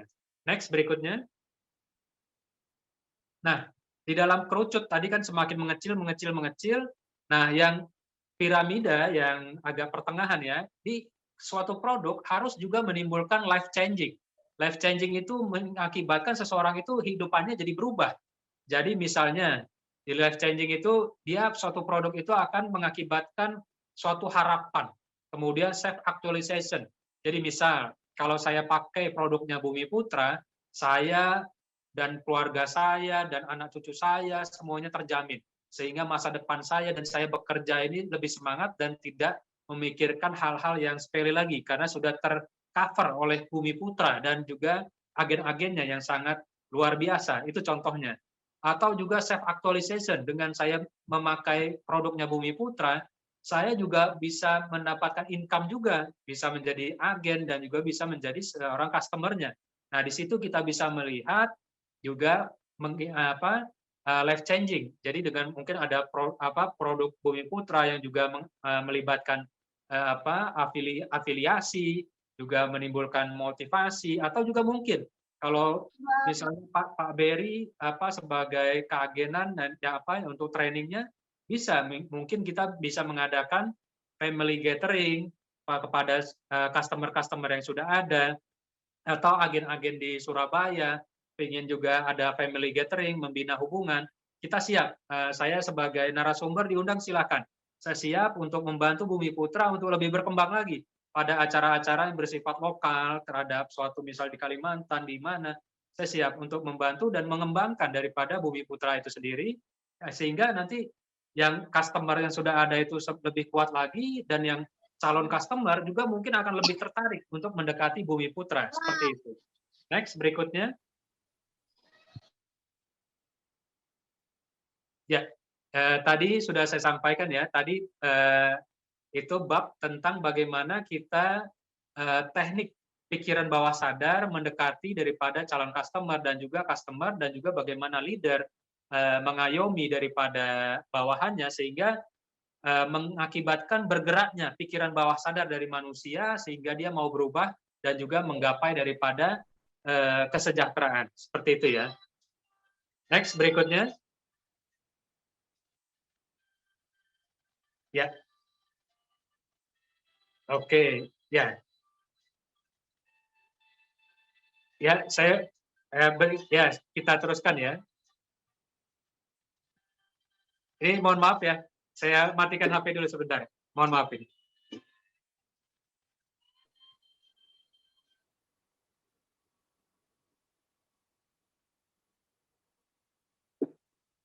Ya, kita teruskan ya. Oke Pak Berry, kita teruskan, masih semangat ya puasa ini ya. Siap. Ini menarik kok Pak John. Jadi di tema yang pertama tuh tentang bagaimana kita mengelola stres di rumah, karena memang dasarnya pikiran yang stres di pekerjaan itu dasarnya dari rumah gitu ya Pak. Iya, Terus betul kemudian Pak Berry. yang keduanya tentang psikologi marketing nih, tentang bagaimana orang berubah dan faktor kepemimpinan juga mempengaruhi. Baik, ini saya yakin pertanyaan sudah pada disimpan nih Pak John. Jadi kita lanjut saja ke materi ketiga dan keempat. Jadi materi 3 itu materi 3 dan 4, setelah itu baru kita berdiskusi. Kayaknya nih sudah nyimpen pertanyaan-pertanyaan nih. Saya juga sih nyimpen pertanyaan yang saya butuh konsultasikan. Baik, silakan Pak John, waktu dan tempat. Oke, terima kasih Pak Berry ya. Ya, mudah-mudahan kawan-kawan semuanya masih semangat ya di dalam acara ini. Walaupun kita berpuasa, kita masih semangat karena dengan berpuasa itu kan perut kita kosong. Ketika kosong, akhirnya nanti seluruh darah kita akhirnya berfokus ke kepala, dan ke kepala berarti kita berpikirnya lebih pas, lebih bisa konsentrasi ya. Dibandingkan kalau kita perutnya kenyang. Kalau perutnya kenyang, itu kadang-kadang kita jadi malas berpikir. Nah, kita Ngantuk ya. pas lagi ya di bulan Ramadan ini ya, seperti halnya kemerdekaan Republik Indonesia ya pada 17 Agustus 45 itu dilaksanakan di bulan Ramadan juga ya, seperti itu. Oke, kita lanjutkan ya. Ya, bab berikutnya ini adalah beberapa teknik juga yang bisa kita pakai ya di dalam marketing ya, di dalam marketing. Makanya di sini kita judulnya adalah psikologi marketing. Dan kita berharap juga nanti ada pertemuan-pertemuan berikutnya yang lebih intens lagi dan bisa nanti saya download ilmu-ilmu yang lebih detail, yang lebih mumpuni sehingga kawan-kawan semua ini bisa tergerak dan Bumi Putra bisa bangkit dan bisa menguasai pasar di Indonesia. Nah, kita bisa melihat yang pertama adalah bina raport. Nah, bina raport itu seperti apa? Bina raport itu adalah membina hubungan. Jadi yang saya sampaikan, ketika kita mendekati calon customer, itu adalah seseorang yang mungkin bukan saudara kita, bukan sahabat kita, ataupun juga bukan siapa-siapa kita. Nah, itu adalah orang asing. Nah, ketika orang asing, itu adalah akan menimbulkan barrier, atau barrier itu adalah suatu tembok yang akan memisahkan kita antara kita sebagai agen kemudian mendekati kepada calon customer kita yang memang orang asing sama sekali, bukan saudara, bukan siapa-siapa kita, sehingga kita tidak mengetahui profiling dia bagaimana, secara psikologisnya bagaimana, kita tidak mengetahui. Nah, sekarang kita harus melakukan namanya bina hubungan atau bina rapot.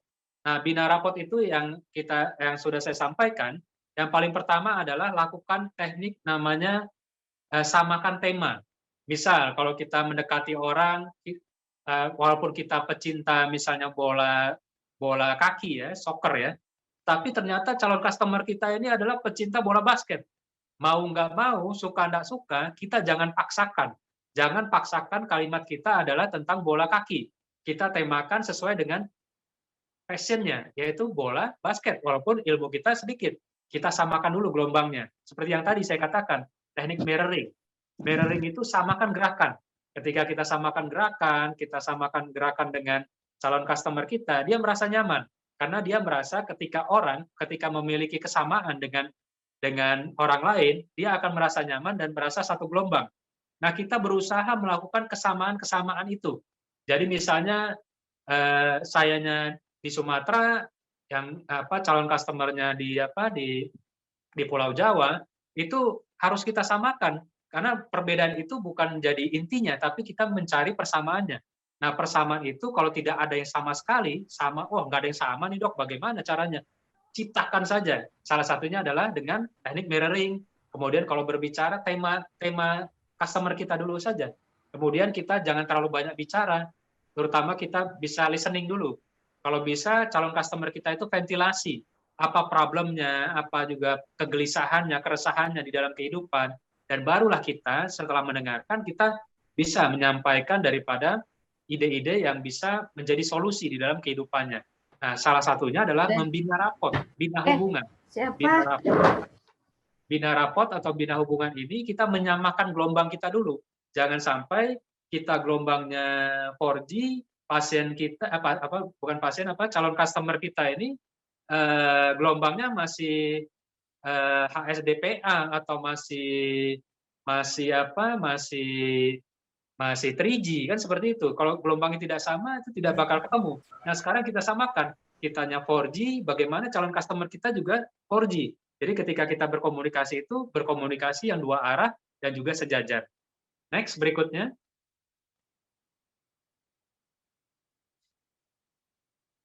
Ya. Nah, ini tadi teknik mirroring ya. Teknik mirroring saya ulangi lagi. Tadi selain bisa dipakai di keluarga, di suami istri, teknik ini juga bisa dipakai di dalam kita membina hubungan dengan calon customer kita. Yaitu misalnya begini, ketika kita ketemu calon customer, yaitu kita bisa memakai teknik mirroring melalui gesture kita, mengikuti gerakan daripada customer kita. Contoh yang tadi saya sampaikan, misalnya calon customer kita batuk, lagi ngobrol sama kita, batuk, misal contoh ya. Kemudian tidak lama kemudian, kita ikuti batuknya. Kalau perlu batuknya ya agak lembut sedikit lah. Kemudian ketika calon customer kita agak menggaruk, keningnya sebelah kanan, dia mungkin agak gatal atau segala macam. Kemudian selang berapa waktu kita coba juga garuk pura-pura aja, pura-pura garuk kening kita yang sebelah kiri. Nah, supaya dia tidak merasa curiga juga. Dan ketika kita mengikuti atau mengulangi gerakan-gerakan yang sama dengan dirinya, mungkin customer kita itu sedang bersandar, kita ikut bersandar juga. Jangan dia bersandar, kita di meja itu seperti orang maju ke depan. Jangan. Kita ikuti. Nah, ketika kita ikuti gerakan-gerakannya atau dengan teknik mirroring ini, itu akan mengakibatkan kenyamanan, segala anxiety daripada kecurigaan daripada calon customer kita terhadap kita itu akan berkurang. Sehingga dengan kita menciptakan gerakan itu, kita samakan semua gerakan calon customer, itu mengakibatkan dia merasa nyaman. Oh, dia sama dengan saya. Itu kita berbicara dengan pikiran bawah sadarnya ya. Kita tidak berbicara kepada pikiran sadar. Kalau pikiran sadar mungkin perbedaan banyak, tapi kita berbicara dengan pikiran bawah sadarnya, terutama dengan gerakan-gerakan tubuh yang disamakan. Mungkin seperti itu. Next, berikutnya. Nah, teknik mirroring ini, selain biar kita disukai oleh calon customer kita mengikuti gerakannya, itu agar kita disukai.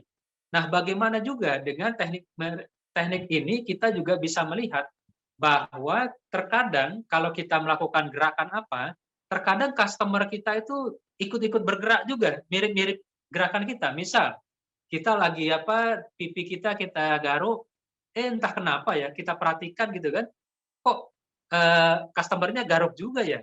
Padahal dia tidak tahu teknik mirroring yang kita pakai. Nah, itu bisa juga menjadi barometer kita pakai bahwa dia sudah mulai satu gelombang dengan kita. Itu tekniknya ya. Ini teknik yang sangat-sangat rahasia dan sangat-sangat mungkin dipakai anggota intelijen kali ya. Jadi kalau misalnya calon yang customer kita itu sudah mulai mengikuti juga gerakan kita, itu 99% dia menyukai untuk merespon daripada kita sendiri. Jadi dia mulai merespon daripada diri kita, keberadaan kita di tempat tersebut. Nah, di situ kita akan timbul optimisme. Oh iya, ini berarti bisa closing nih kalau kayak begini, kalau di asuransi ya. Saya bisa closing nih. Dia nih udah 99%, tinggal closingnya aja bagus. Wah udahlah, jadilah closing dari customer saya nih, tadinya calon, berubah menjadi customer. Nah, jadi itu bisa kita pakai juga untuk melihat potensial. Bagaimana potensi daripada orang yang kita dekati, oh ternyata nih udah dikit-dikit closing nih dari percakapan yang kita lakukan, Pak ini sudah dikit-dikit closing, ya udah, kalau perlu langsung closing, sehingga bisa dieksekusi dan Anda bisa membagi waktu kepada calon-calon customer yang lainnya. Jadi, teknik mirroring ini bisa kita pakai untuk membina hubungan kita kepada customer, atau kita bisa membaca bahwa customer kita berespon terhadap proposal yang kita sampaikan. Jadi ini teknik yang sangat luar biasa, yang mungkin di tempat lain agak-agak jarang, di sini saya sampaikan, karena ini adalah berhubungan dengan pikiran bawah sadar manusia dan amigdalanya.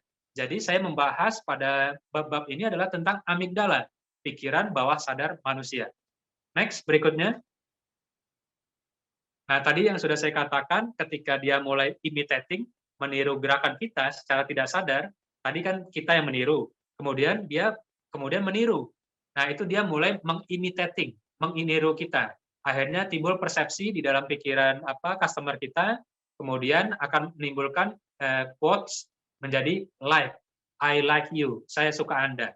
Nah, disitulah nanti akan tercipta chemistry kimia yang baik antara pikiran sadar kita dan pikiran bawah sadar calon customer, sehingga akan kita menjadi akhirnya ya sebagai agen asuransi, insya Allah lah di dalam bulan Ramadan closingnya lebih barokah lagi ya, ke depannya lebih pas lagi closingnya. Oke, next berikutnya. Nah, di sini saya juga ada mengasih ya tips dan triknya di dalam handling komplain. Handling komplain ini adalah bagaimana protes daripada customer. Kalau manusia itu kan hobinya protes, protes, protes, protes. Kalau senang dia simpan, kalau nggak enak dia ikut ngajak orang, kan gitu ya. Kalau senang sendirian, kalau susah maunya bareng-bareng. Itu adalah perilaku manusia, itu wajar-wajar saja, secara psikologis itu wajar. Nah, begitu juga ketika ada suatu kekurangan di dalam misalnya di keagenan ataupun suatu produk, dia akan komplain. Dan komplainnya itu mungkin mulai dari range-nya mulai dari mild sampai juga yang severe, yang paling berat, itu mungkin dengan kekerasan juga mungkin verbal. Nah, kalau yang mild mungkin ya yang menyindir-nyindir dan segala macam. Tapi kalau yang berat, severe, itu biasanya sudah verbal. Mungkin sang agen ini mungkin dicaci maki juga oleh customer. Mungkin dia tidak puas dengan produk.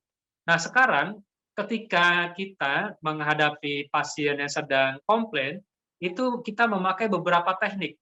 Jadi jangan kita ketika dia emosi, kalau emosi itu yang bekerja adalah sistem limbik.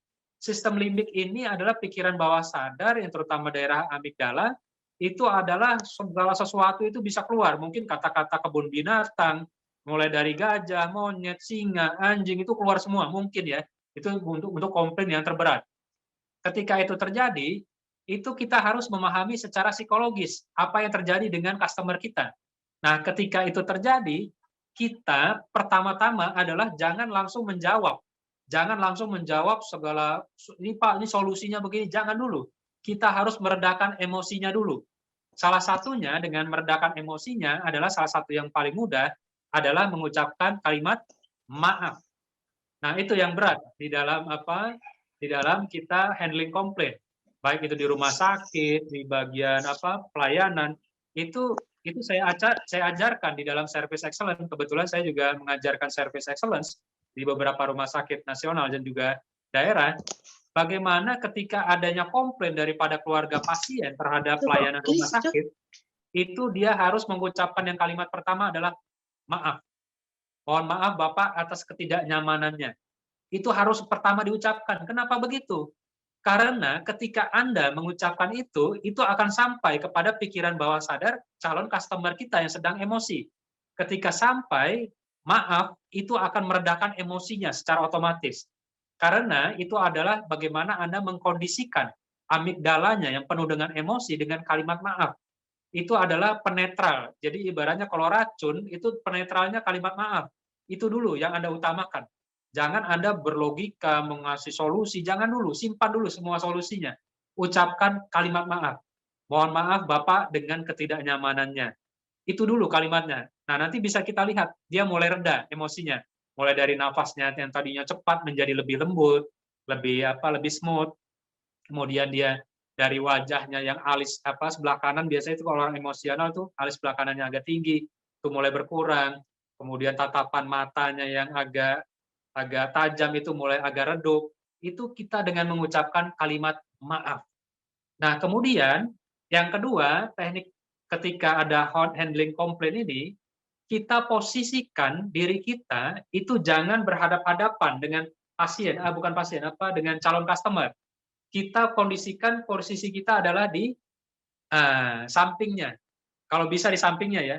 Karena kenapa begitu? Kalau kita berhadapan-hadapan dengan orang yang lagi emosi, secara ilmu psikologinya, orang ketika sejauh jarak ya, jadi ada penelitiannya, ketika jarak 8 meter, orang asing bertemu dengan seseorang, itu dia akan menganggap orang asing itu dalam jarak 8 meter adalah suatu ancaman. Nah, ketika dia mendekat, 3 meter, 2 meter, itu orang merasa lebih terancam. Apalagi dengan jarak yang intimate. Jarak intimate itu sekitar 30 cm, seperti kita di meja ya, meja kerja kita, kemudian calon customer-nya di depan kita. Itu jaraknya mungkin 30 cm. Nah, itu mungkin kita ini benar-benar dianggap suatu ancaman. Nah, kalau bisa, kita itu sejajar. Sejajar ya, sejajar itu ibaratnya kita berada di sampingnya. Makanya kalau ketika kita di sampingnya, kita tidak akan dianggap sebagai ancaman. Kemudian kita ucapkan kalimat, mohon maaf Bapak atas ketidaknyamanan kami dan segala macamnya. Nah, ketika dia mulai reda, kemudian kita atur posisi kita, makanya kalau kita sering lihat ya, di acara hipnosis ya, Uya ataupun siapa yang di Trans TV, itu dia kalau menghipnosis orang itu jarang berhadap-hadapan. Dia pasti di sampingnya Ayu Ting Ting, di sampingnya Raffi Ahmad, karena posisinya itu biar orang itu nyaman. Dan ketika dia hipnosis biasanya dipegang pundaknya sebagai anchor. Dipegang pundaknya, masukkan sugestinya, akhirnya bisa tercipta suatu proses induksi dari hipnosis. Nah, begitu juga di dalam kita menghandling daripada nah ini di PowerPoint-nya ya. Nah, ketika ada customer kita sedang angry, marah gitu kan, kita atur posisi, ucapkan kata maaf, kemudian baru kita topiknya kita sampaikan, dia sudah ventilasi, menyampaikan pesan-pesannya, itu akan mereda. Nah, ketika sudah mereda, lakukan action. Apa solusinya? Bagaimana kita akan menghandle segala keluhan-keluhannya. Dan itu akan berakibat diri kita akan kita akan menjadi teman. Yang tadinya marah kepada kita akan menjadi teman. Ya, berikutnya next.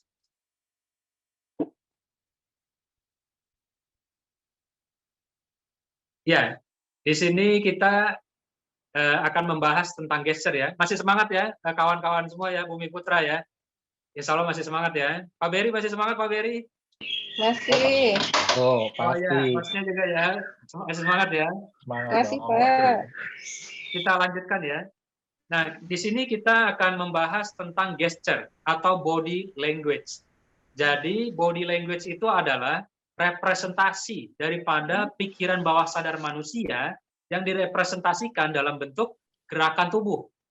Ya, jadi kalau ditanya gitu kan, kamu ini kesal sama saya apa enggak? Pasti jawabannya, oh enggak kesal, saya enggak kesal, tapi body language-nya kesal. Nah, kan kita bisa baca seperti itu.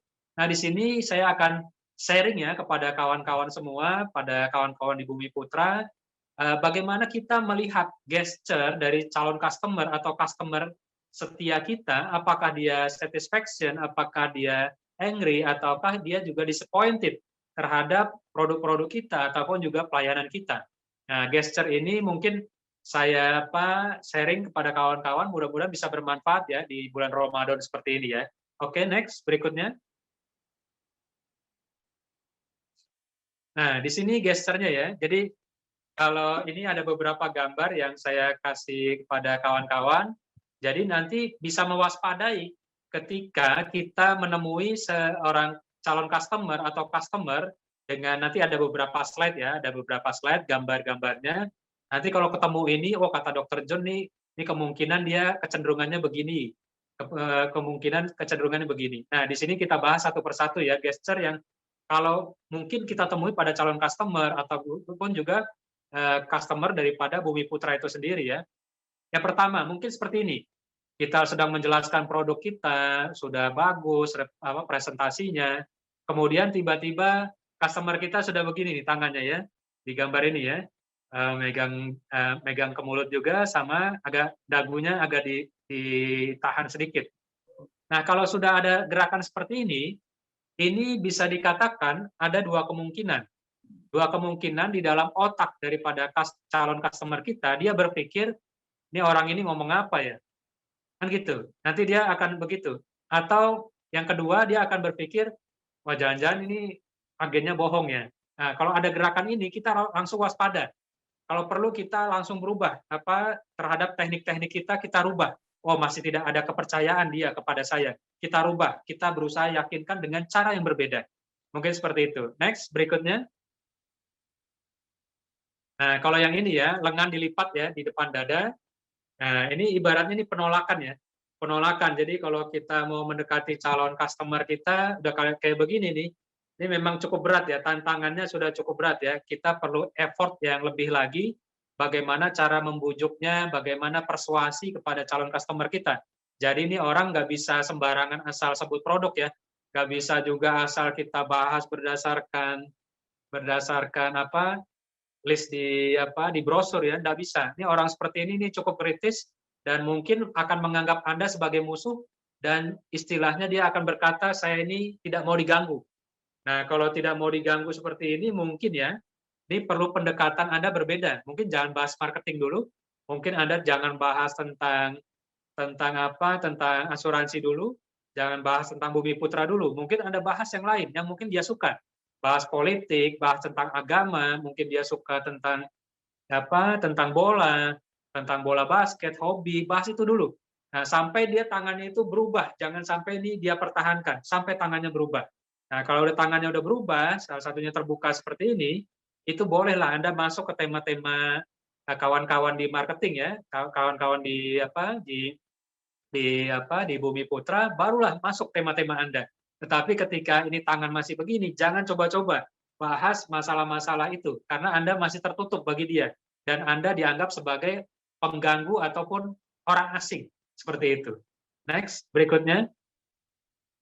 Nah, kalau yang ini adalah ciri khas. Jadi kalau misalnya ketemu orang, tangannya itu ditaruh di siku. Nah, itu kita perlu waspadai.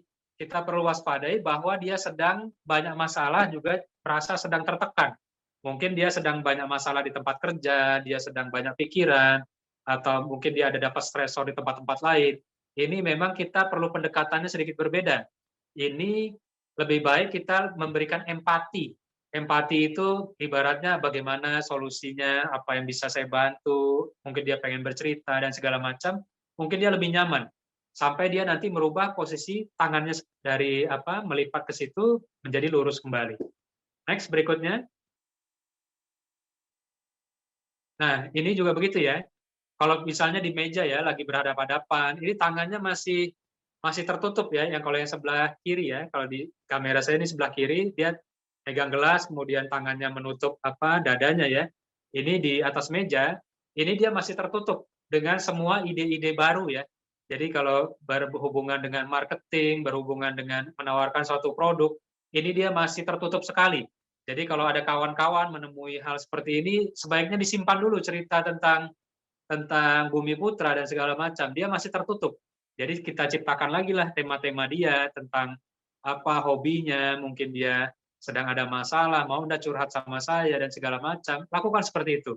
Nah, ketika dia sudah nyaman, itu nanti dia akan digambar di sebelah ya, digambar sebelah, tangannya mulai terbuka. Nah, tangan itu mulai terbuka, bolehlah kawan-kawan di Bumi Putra mulailah membahas tentang marketing daripada keagenan asuransi, produk-produk Bumi Putra apa saja, keuntungannya yang bisa memberikan harapan dan juga life changing daripada orang tersebut. Next, berikutnya. Nah, kalau nanti misalnya Anda ketemu dengan orang, misalnya kalau lagi diajak bicara, dia kayaknya kayak ngusap-ngusap tangan nih, ya kan? Kok saya tawarin marketing produknya Bumi Putra, dia ngusap-ngusap tangan. Nah, kalau ini kita bisa mencurigai kecenderungannya apa?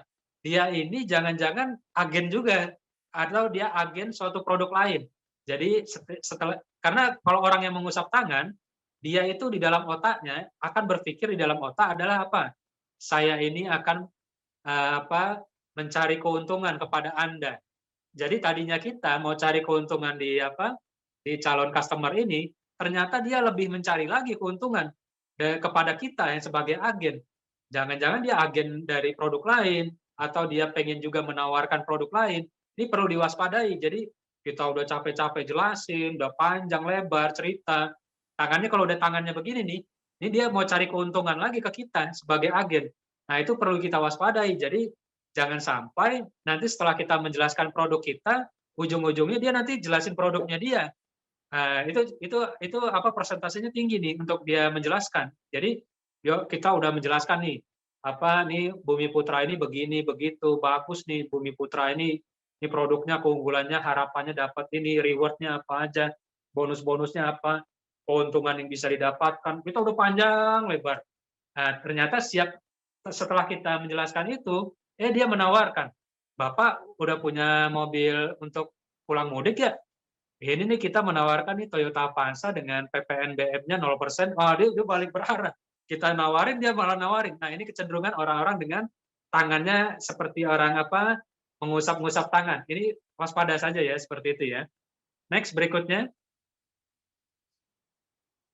Nah, kalau misalnya kawan-kawan agen Bumi Putra menemukan calon customer yang tangannya dimasukkan ya, seperti ini ya, bisa dilihat saya ya, di gambar ini juga jelas, atau ditaruh di bawah, di situ. Nah, ini adalah orang yang sedang kecemasannya tingkat tinggi. Ya, sedang depresi, sedang cemas, itu sedang tinggi. Nah, ini adalah merupakan pintu masuk Anda sebagai agen-agen. Karena kenapa? Dia berarti mengalami suatu keresahan di dalam kehidupan, mengalami suatu permasalahan di dalam kehidupan. Apalagi produk yang kita tawarkan adalah menawarkan solusi perubahan kehidupan, memberikan rasa aman. Nah, mungkin ini menjadi peluang Anda di dalam menawarkan, tetapi dengan teknik bina rapot tadi. Jadi ini calon potensial kita di Bumi Putra ini potensial ini. Jadi kalau yang tangannya begini ini lagi cemas, entah cemas tentang apa-apa, ini potensial. Karena setiap ada masalah, di situ berarti ada kebutuhan. Dan setiap ada kebutuhan, di situ ada peluang. Itu rumus logika dasar daripada psikologi marketing.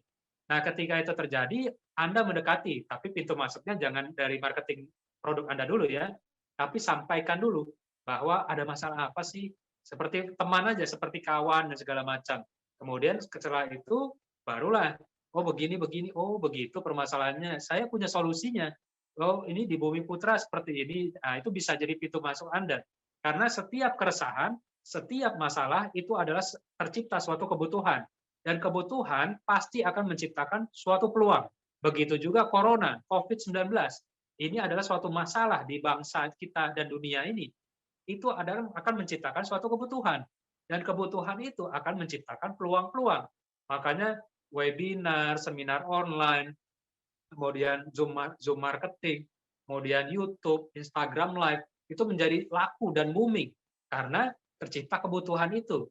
Nah, dengan adanya kita melihat potensi-potensi yang ada, jadi jangan melihat masalah itu sebagai masalah, tapi melihat masalah adalah sebagai suatu peluang. Nah, itulah yang kita perlu merubah mindset-nya. Dan mudah-mudahan nih, Pak Berry dan kawan-kawan dari Bumi Putra sering-sering aja ya mengundang saya. Nanti kita lebih sharing lebih dalam lagi dan lebih intens lagi, dan kita menjadi keluarga besar di Bumi Putra ya. Next, berikutnya. Nah, kalau kita ketemu ya orang dengan tangannya membentuk sudut segitiga ya, sudut segitiga agak ke atas, di atas meja gitu ya, ini perlu kita waspadai. Jadi orang-orang seperti ini itu bisa, jadi jangan sampai nanti setelah saya menyampaikan di slide ini, jangan sampai nanti foto profilnya diganti ya. Gara-gara, aduh, dibahas sama dokter John nih, bermasalah nih, foto profilnya diganti lah. Jangan ya, tetap aja teruskan aja, kita konsisten. Nah, orang-orang dengan yang misalnya di meja, tangannya seperti ini, itu kalau ketika kita ingin mendekati, itu kita harus hati-hati. Kenapa? Karena dia merasa dirinya superior atau merasa dirinya di atas. Dan Anda sebagai marketing daripada menawarkan produk, Anda akan dianggap sebagai inferior atau di bawah. Nah, orang-orang seperti ini egonya sangat tinggi. Jadi kalau kita kasih masukan, mungkin dia satu kalimat kita akan dibalas dengan 1000 kalimat dari dia. Jadi orang-orang ini mungkin akan suka ibaratnya tidak mau digurui, tidak mau diajari, tidak apalagi dikasih suatu produk yang memang baru menurut dia. Nah, jadi kalau orang-orang yang seperti ini, pintu masuknya gampang, yaitu lakukan pujian-pujian.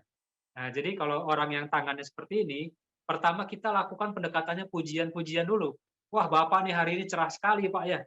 Kok wajahnya nih sangat semangat sekali nih. Pasti nih hari ini lebih pas lagi Pak ya, apalagi nih di bulan Ramadan dan segala macam nih. Ya, mudah-mudahan Tuhan seperti itu. Berikan pujian-pujian. Nah, pada orang-orang seperti ini, ketika diberikan pujian-pujian, itu akan mengakibatkan egonya akan semakin menurun dan Anda akan dianggap sebagai kawannya. Karena orang seperti ini haus dengan pujian-pujian. Nah, memang berbahaya orang seperti ini, tetapi kita bisa memanfaatkan daripada kelemahannya. Oh, dia merasa selalu lebih tinggi, kita di bawah, tidak apa. Kita merasa di bawah, tidak apa. Padahal kita sebetulnya 1000 kali di atas dia.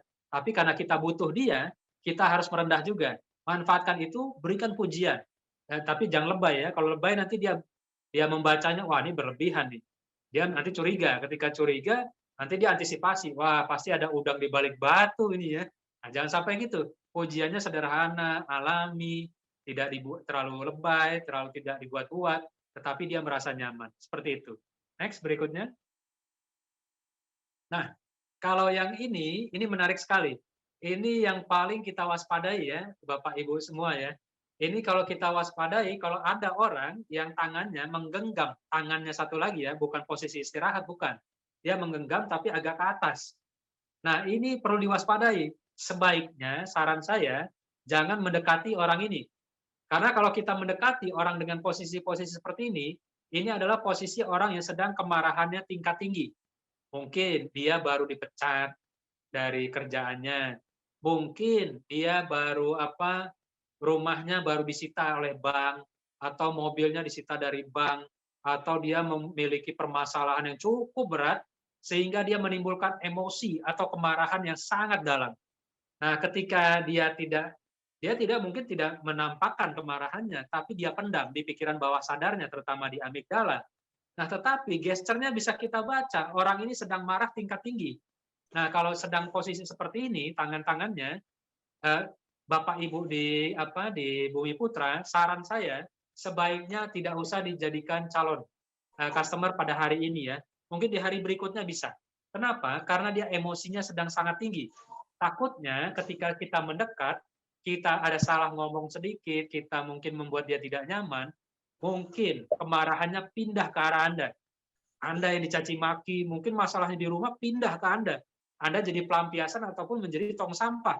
Nah, jangan sampai kita lagi puasa, dimarah-marahin orang, aduh rasanya berat banget hari ini ya. Nah, jadi saran saya, ya udahlah kita prospeknya jangan hari ini. Mungkin besok hari kita lihat dulu gesturnya gimana, atau minggu depan.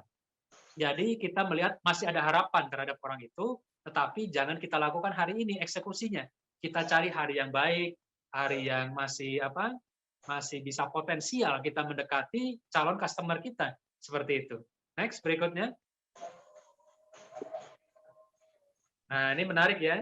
Kalau yang ini juga orang sering ya, kalau ada yang memasukkan, apalagi yang pakai celana blue jeans, itu sering memasukkan, kemudian jempolnya itu sering ditunjukkan. Nah, orang-orang ini sebetulnya orang-orang yang pengen eksistensinya diakui. Nah, kalau orang-orang seperti ini, ya udah, seperti yang tadi juga, mirip-mirip yang tadi, lakukan pujian-pujian, lakukan suatu hal yang membuat hatinya nyaman. Karena orang ini agak-agak sombong ya, karena kesombongannya tingkat tinggi nih, orang-orang yang kalau masukkan tangan, kemudian jempolnya itu, ibu jarinya ditunjukkan. Nah, ini kesombongan tingkat tinggi. Jadi kalau kita nanti tiba-tiba dari ada kata-katanya itu agak kasar, kata-katanya agak merendahkan kita, tuh siap-siap aja. Kita siap-siap sakit hati ya. Karena ini orangnya sombongnya levelnya agak tinggi. Seperti itu. Next, berikutnya. Nah, ini juga begitu.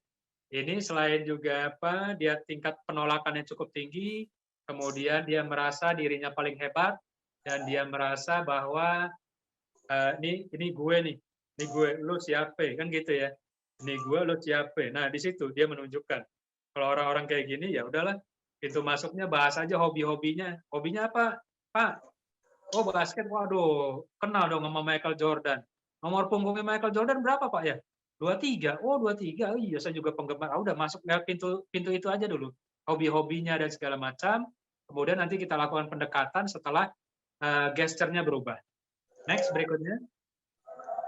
Nah, kalau yang ini adalah contoh orang yang menganalisa omongan kita. Jadi misal kita udah panjang lebar dan segala macam, nanti dia orang yang menutup di mulut ini akan berkata, ini misalnya Pak Berry ya, misalnya contoh agennya Pak Berry. Ini Pak Berry ini ngomong apa sih? Males saya ngomongnya nih. Aduh apa nih? Kalau udah geser seperti ini kita waspadai. Kita harus berubah topiknya. Topiknya harus kita rubah secepat mungkin. Karena orang ini sudah tidak nyaman dengan kita. Jadi kita bikin nyaman dengan tema-tema yang lain mungkin, atau kita alihkan dengan tema-tema yang lebih menarik lagi. Next, berikutnya. Nah, di sini juga gitu. Banyak orang ketika kita sampaikan, dia menggaruk-garuk kuping atau memegang-megang telinganya, ya kan? Sering kita perhatikan. Ini juga tanda-tanda orang tidak nyaman dengan kehadiran kita atau tema yang kita sampaikan. Kalau dia sudah ada tanda-tanda seperti ini, sebaiknya saran saya ganti topiknya. Karena topik Anda tidak menarik menurut dia. Ganti topik yang menarik, kemudian selang berapa waktu masuk lagi topik yang tadi kita tentang Bumi Putra dan segala macam. Next, berikutnya. Nah, kalau orang dengan posisi-posisi seperti ini ya, megang apa, kursinya itu di pinggirannya, kemudian pantatnya seperti akan terbang, tidak menyandar, ini perlu kita waspadai juga. Ini posisi orang-orang yang akan meninggalkan kita saat kita berbicara. Jangan sampai kita lagi berbicara ditinggal sama dia. Waduh, rasanya kita keki sekali ya. Kayak kecewa 1012 rasanya. Karena orang-orang seperti ini kita waspadai dulu. Waduh, ini saya mau menjelaskan nih orang kayak mau terbang kemana gitu kan. Itu kita waspadai. Jadi kalau perlu ganti topiknya, bikin dia nyaman dulu. Barulah kita sampaikan tema-tema tentang Bumi Putra. Next, berikutnya. Nah, ini juga ya. Ini kita ciptakan mirroring, kita samakan gerakannya, atau dia meniru gerakan kita. Nah, ketika dia meniru gerakan kita, ini kita satu gelombang. Dan teknik closing-nya nih pakai cara yang sederhana aja, teknik closing-nya lakukan closing itu insya Allah lah 99% tuh closingnya jadi hari ini juga karena dia sudah mengikuti gelombang kita dan dia sudah satu gelombang dengan kita. Next, berikutnya. Ya, tadi itu ya bab tentang gesture ya. Mungkin kawan-kawan dari Bumi Putra nanti bisa di sesi tanya jawab boleh. Tadi tentang keluarga, tentang pikiran bawah sadar, kemudian tentang gesture. Nah, tadi termasuk juga untuk mewaspadai gerakan-gerakan daripada calon customer yang tentang produk yang kita sampaikan. Jangan sampai kita menjelaskan panjang lebar, sebetulnya komunikasi yang kita lakukan itu tidak efektif dan tidak efisien, sehingga jadinya mubazir. Kan kalau bulan Ramadan ya, kalau kita lakukan yang mubazir, nambah-nambah dosa aja seperti itu ya. Oke. Next, berikutnya, bab berikutnya adalah, ya, next, berikutnya. Ini materi yang terakhir ya, Bapak Ibu ya. Materi yang terakhir, mungkin setelah bab ini kita akan berlanjut kepada sesi tanya jawab ya. Nah, di sini kita akan membahas bagaimana kita bisa mengetahui bahwa orang tersebut berbohong. Nah, ini ilmu yang sangat jarang ya. Ini biasanya juga dipakai oleh interogasi ya. Kalau di reskrim narkoba, di reskrim kepolisian, ini biasa diisi juga.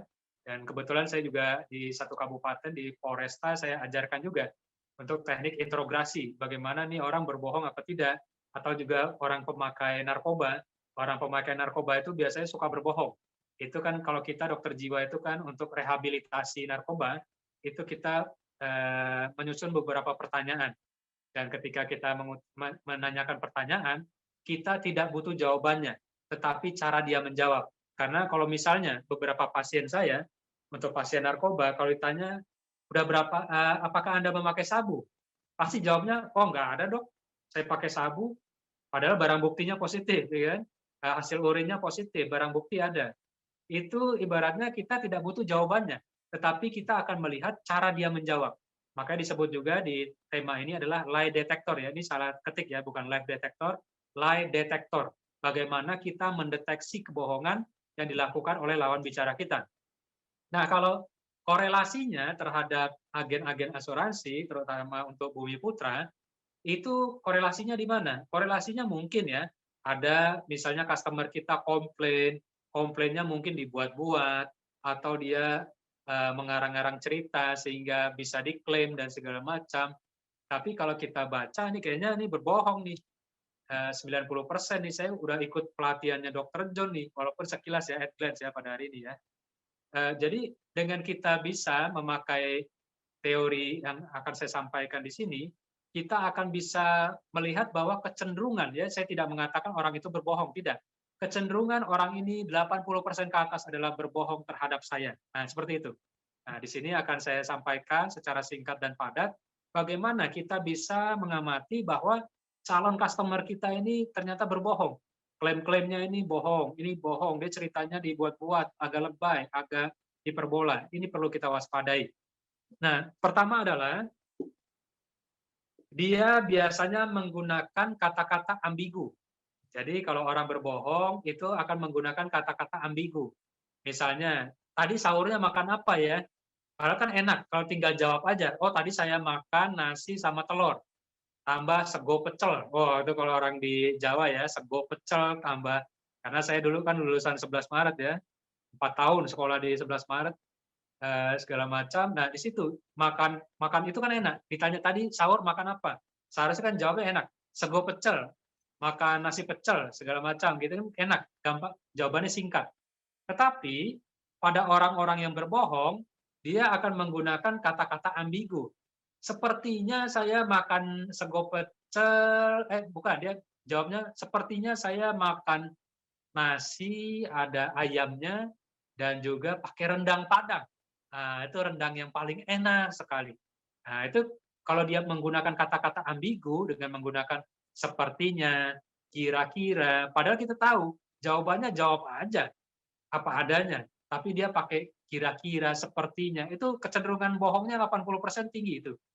Atau juga orang yang menggunakan baseline who factor. Who factor ini seperti misalnya kalau ditanya, dia akan merenung sejenak, berpikir sejenak, terdiam, itu who factor.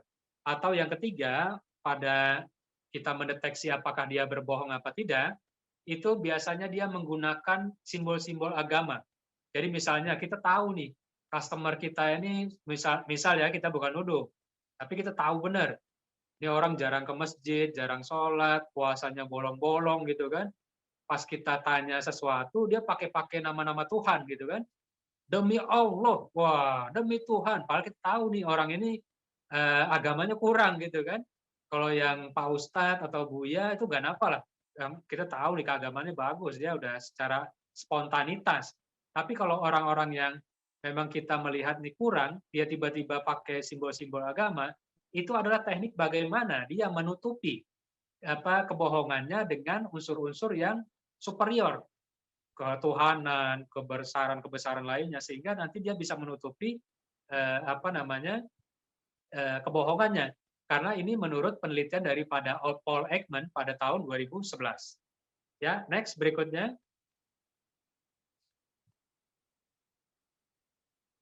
Nah, ini juga bisa ya. Jadi kalau orang ketika ditanya, dia sering menggunakan merujuk kepada orang lain, gitu ya, untuk menaikkan kredibilitasnya.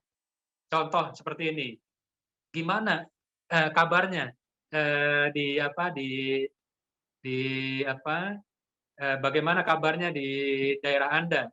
Oh ya, kabar saya baik, dan juga Bapak Bupati juga sangat mendukung di dalam program sosialisasi. Padahal kita tidak menanyakan ke arah sana, tapi dia menyebut-nyebut nama bupati, nama wali kota, nama gubernur, kalau perlu nama presiden dicatut sama dia gitu kan. Itu tanda-tanda orang yang kredibilitasnya memang rendah. Jadi dia tujuannya menaikkan kredibilitas dengan menjual nama-nama orang-orang yang tinggi. Gubernur, kalau perlu disebut nama Pak Kapolres, Pak Kapolda segala macam untuk menaikkan kredibilitasnya. Di sini kita bisa mencurigai bahwa orang ini melakukan suatu kebohongan.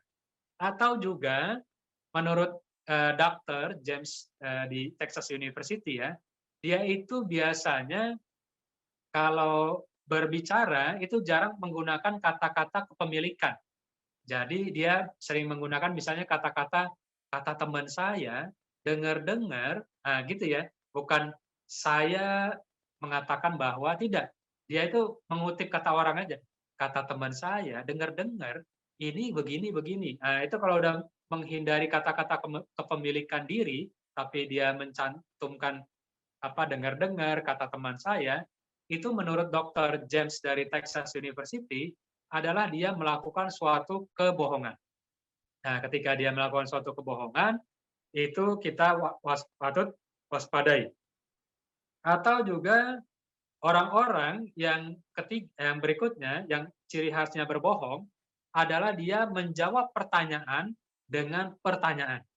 Misal, Bapak rumahnya di mana, Pak?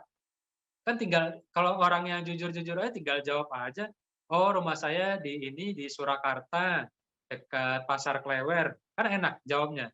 Tapi kalau orang yang sukanya berbohong, kalau ditanya, Bapak rumahnya di mana, Pak? Oh, kalau Bapak di mana, Pak? Kampungnya, Pak? Oh, dia balik bertanya. Ibaratnya pertanyaan diganti dengan pertanyaan. Oke, kita percepat ya, karena diingatkan oleh moderator ya, 5 menit lagi ya. Oke, next, berikutnya. Kita percepat aja, 5 menit lagi. Next. Ya, slide berikutnya. Ya, sekarang kita percepat karena diingatkan moderator untuk 5 menit lagi. Mungkin di pertemuan berikut-berikutnya nanti kita bisa membahas lebih dalam dengan materi yang lebih menarik lagi kalau Bumi Putra masih semangat ya untuk mengundang saya sebagai narasumber, terutama Pak Berry ini, bos trainingnya ya. Oke, di sini kita bisa melihat bahwa tadi kita membaca tentang lie detector. Nah, sekarang kita bagaimana tentang menjaga daya tahan tubuh kita dari stres. Nah, tadi kita menjaga bagaimana ketahanan kita di keluarga. Sekarang kita juga memikirkan kita sebagai agen daripada Bumi Putra itu juga harus memikirkan istirahat. Nah, salah satunya adalah tidur. Nah, jadi permasalahan orang yang cemas atau kita agen-agen itu cemas ataupun depresi itu apabila mengalami gangguan tidur. Nah, gangguan tidur itu menurut WHO ya, kalau tidur yang cukup itu adalah cukup dilakukan dengan waktu rentang 7 sampai 8 jam. Tapi kalau rentang waktunya itu tidak cukup untuk 7-8 jam, itu akan menimbulkan beberapa gangguan. Salah satunya adalah jenis insomnia. Nah, insomnia ini memang jangan sampai agen-agen itu mengalami insomnia. Kalau tidurnya tidak cukup, Anda, kawan-kawan semua, ketika nanti bertemu dengan customer, wajah Anda akan suram. Wajah Anda tidak terlihat sangat fresh. Wajah Anda kelihatan penuh masalah. Kan tidak mungkin kita menawarkan suatu produk yang akan mengcover semua masalah calon customer Anda, tapi diri Anda sendiri terlihat penuh masalah, padahal Anda sulit tidur pada malam hari. Nah, jadi tunjukkan kalau Anda bisa memberikan solusi terhadap masalah customer, tunjukkan bahwa Anda juga terlihat bahagia, bahwa tunjukkan bahwa Anda juga orang yang memang di Bumi Putra ini adalah orang yang sangat super sekali dan bisa mengcover masalah Anda. Jangan sampai ketika kita menawarkan suatu produk bahwa saya memberikan solusi terhadap masalah customer kita dengan produk Bumi Putra, tapi wajah Anda terlihat seperti orang yang penuh masalah. Nah, ketika itu dibaca oleh calon customer, itu calon customer otomatis akan mengalami penolakan. Karena buat apa? Dia nawarin solusi, dirinya aja penuh masalah, kan seperti itu ya. Jadi kita utamakan diri kita fresh. Nah, salah satu yang mengakibatkan itu diri kita tidak fresh adalah insomnia atau sulit tidur. Sulit tidur itu macam-macam ya. Ada yang pertama adalah adanya kecemasan. Kecemasan itu akan menimbulkan insomnia. Biasanya sulit memulai tidur. Atau juga depresi. Atau hormon melatoninnya itu bergejolak. Nah, hormon melatonin ini biasanya karena kita nonton TV terlalu malam. Atau main HP, main Instagram sampai jam 12 malam. Kenapa? Karena ketika ada paparan cahaya ke diri kita, ketika main HP ataupun nonton TV, nanti akan merangsang hormon melatonin di diri kita. Nah, hormon melatonin di diri kita ini akan mengakibatkan kita selalu terjaga atau alert atau waspada dan akhirnya kita sulit untuk tidur. Nah, ketika kita sulit tidur mengakibatkan kita tidak fresh. Besok paginya kita ketemu calon customer dan calon customer akan melihat kita menjadi orang yang tidak fresh dan sepertinya tidak sanggup untuk mengatasi solusi yang kita hadapi ya. Jadi jangan kita menawarkan solusi kepada calon customer padahal kita sendiri sebetulnya ya ditampak oleh pasien oleh calon customer ini ini juga agennya kok kayaknya wajahnya penuh masalah, jangan-jangan malah nambah masalah saya lagi seperti itu ya. Nah, jadi salah satunya kita ciptakan tidur yang efektif. Kalau perlu kita matikan seluruh HP, seluruh TV dimatikan, tidak boleh hidup lagi. Kemudian cuci kaki, kemudian rendam kaki di air hangat, atau ditambah lagi dengan teknik inhale, exhale, menarik nafas, mengeluarkan kembali, atau yang suami istri bisa juga, misalnya lakukan hubungan suami istri sebelum tidur, sehingga nanti keluar hormon endorfin di kepala kita, sehingga kita bisa lebih rileks, hormon oksitosin juga keluar, sehingga hormon kortisol, hormon stres kita berkurang. Nah, ketika itu berkurang, insya Allah nanti kita bisa tidur lebih nyaman, bangunnya juga segar, dan kita bisa menghadapi tantangan-tantangan kehidupan berikutnya pada besok hari, walaupun adanya badai, adanya topan, kita masih siap untuk menghadapinya, dan kita akan menjadi solusi bagi calon customer daripada Bumi Putra. Mungkin seperti itu untuk slide-nya dari saya ya, Pak Beri ya. Kita kembalikan ke moderator atau host-nya ya.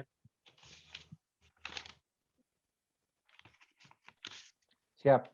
Terima kasih Pak Dr. John Muhammad John Abrahim.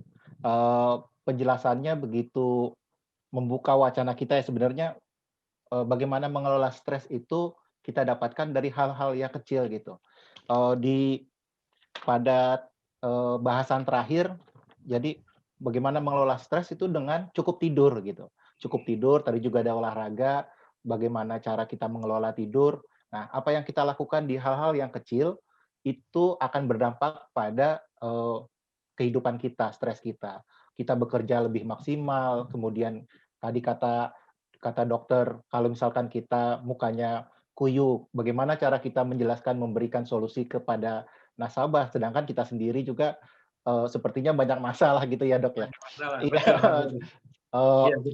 Ya, dan memang itu yang terjadi. Banyak sekali kita melihat di luar sana, di jalan-jalan, kita ketemu dengan orang, mereka akan memberitahukan kepada kita solusi tentang ini, solusi tentang itu, tetapi kita tidak respect terhadap tampilan mereka gitu ya, tidak terlihat, oh dia bisa memberikan kita solusinya.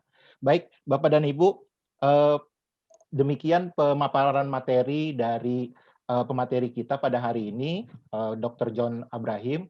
Untuk selanjutnya kita masih ada sesi tanya jawab gitu ya. Karena waktu yang terbatas, kita punya waktu 15 menit lagi, maka saya batasi pertanyaan dari 3 penanya dulu ya. Dari empat bahasan kita.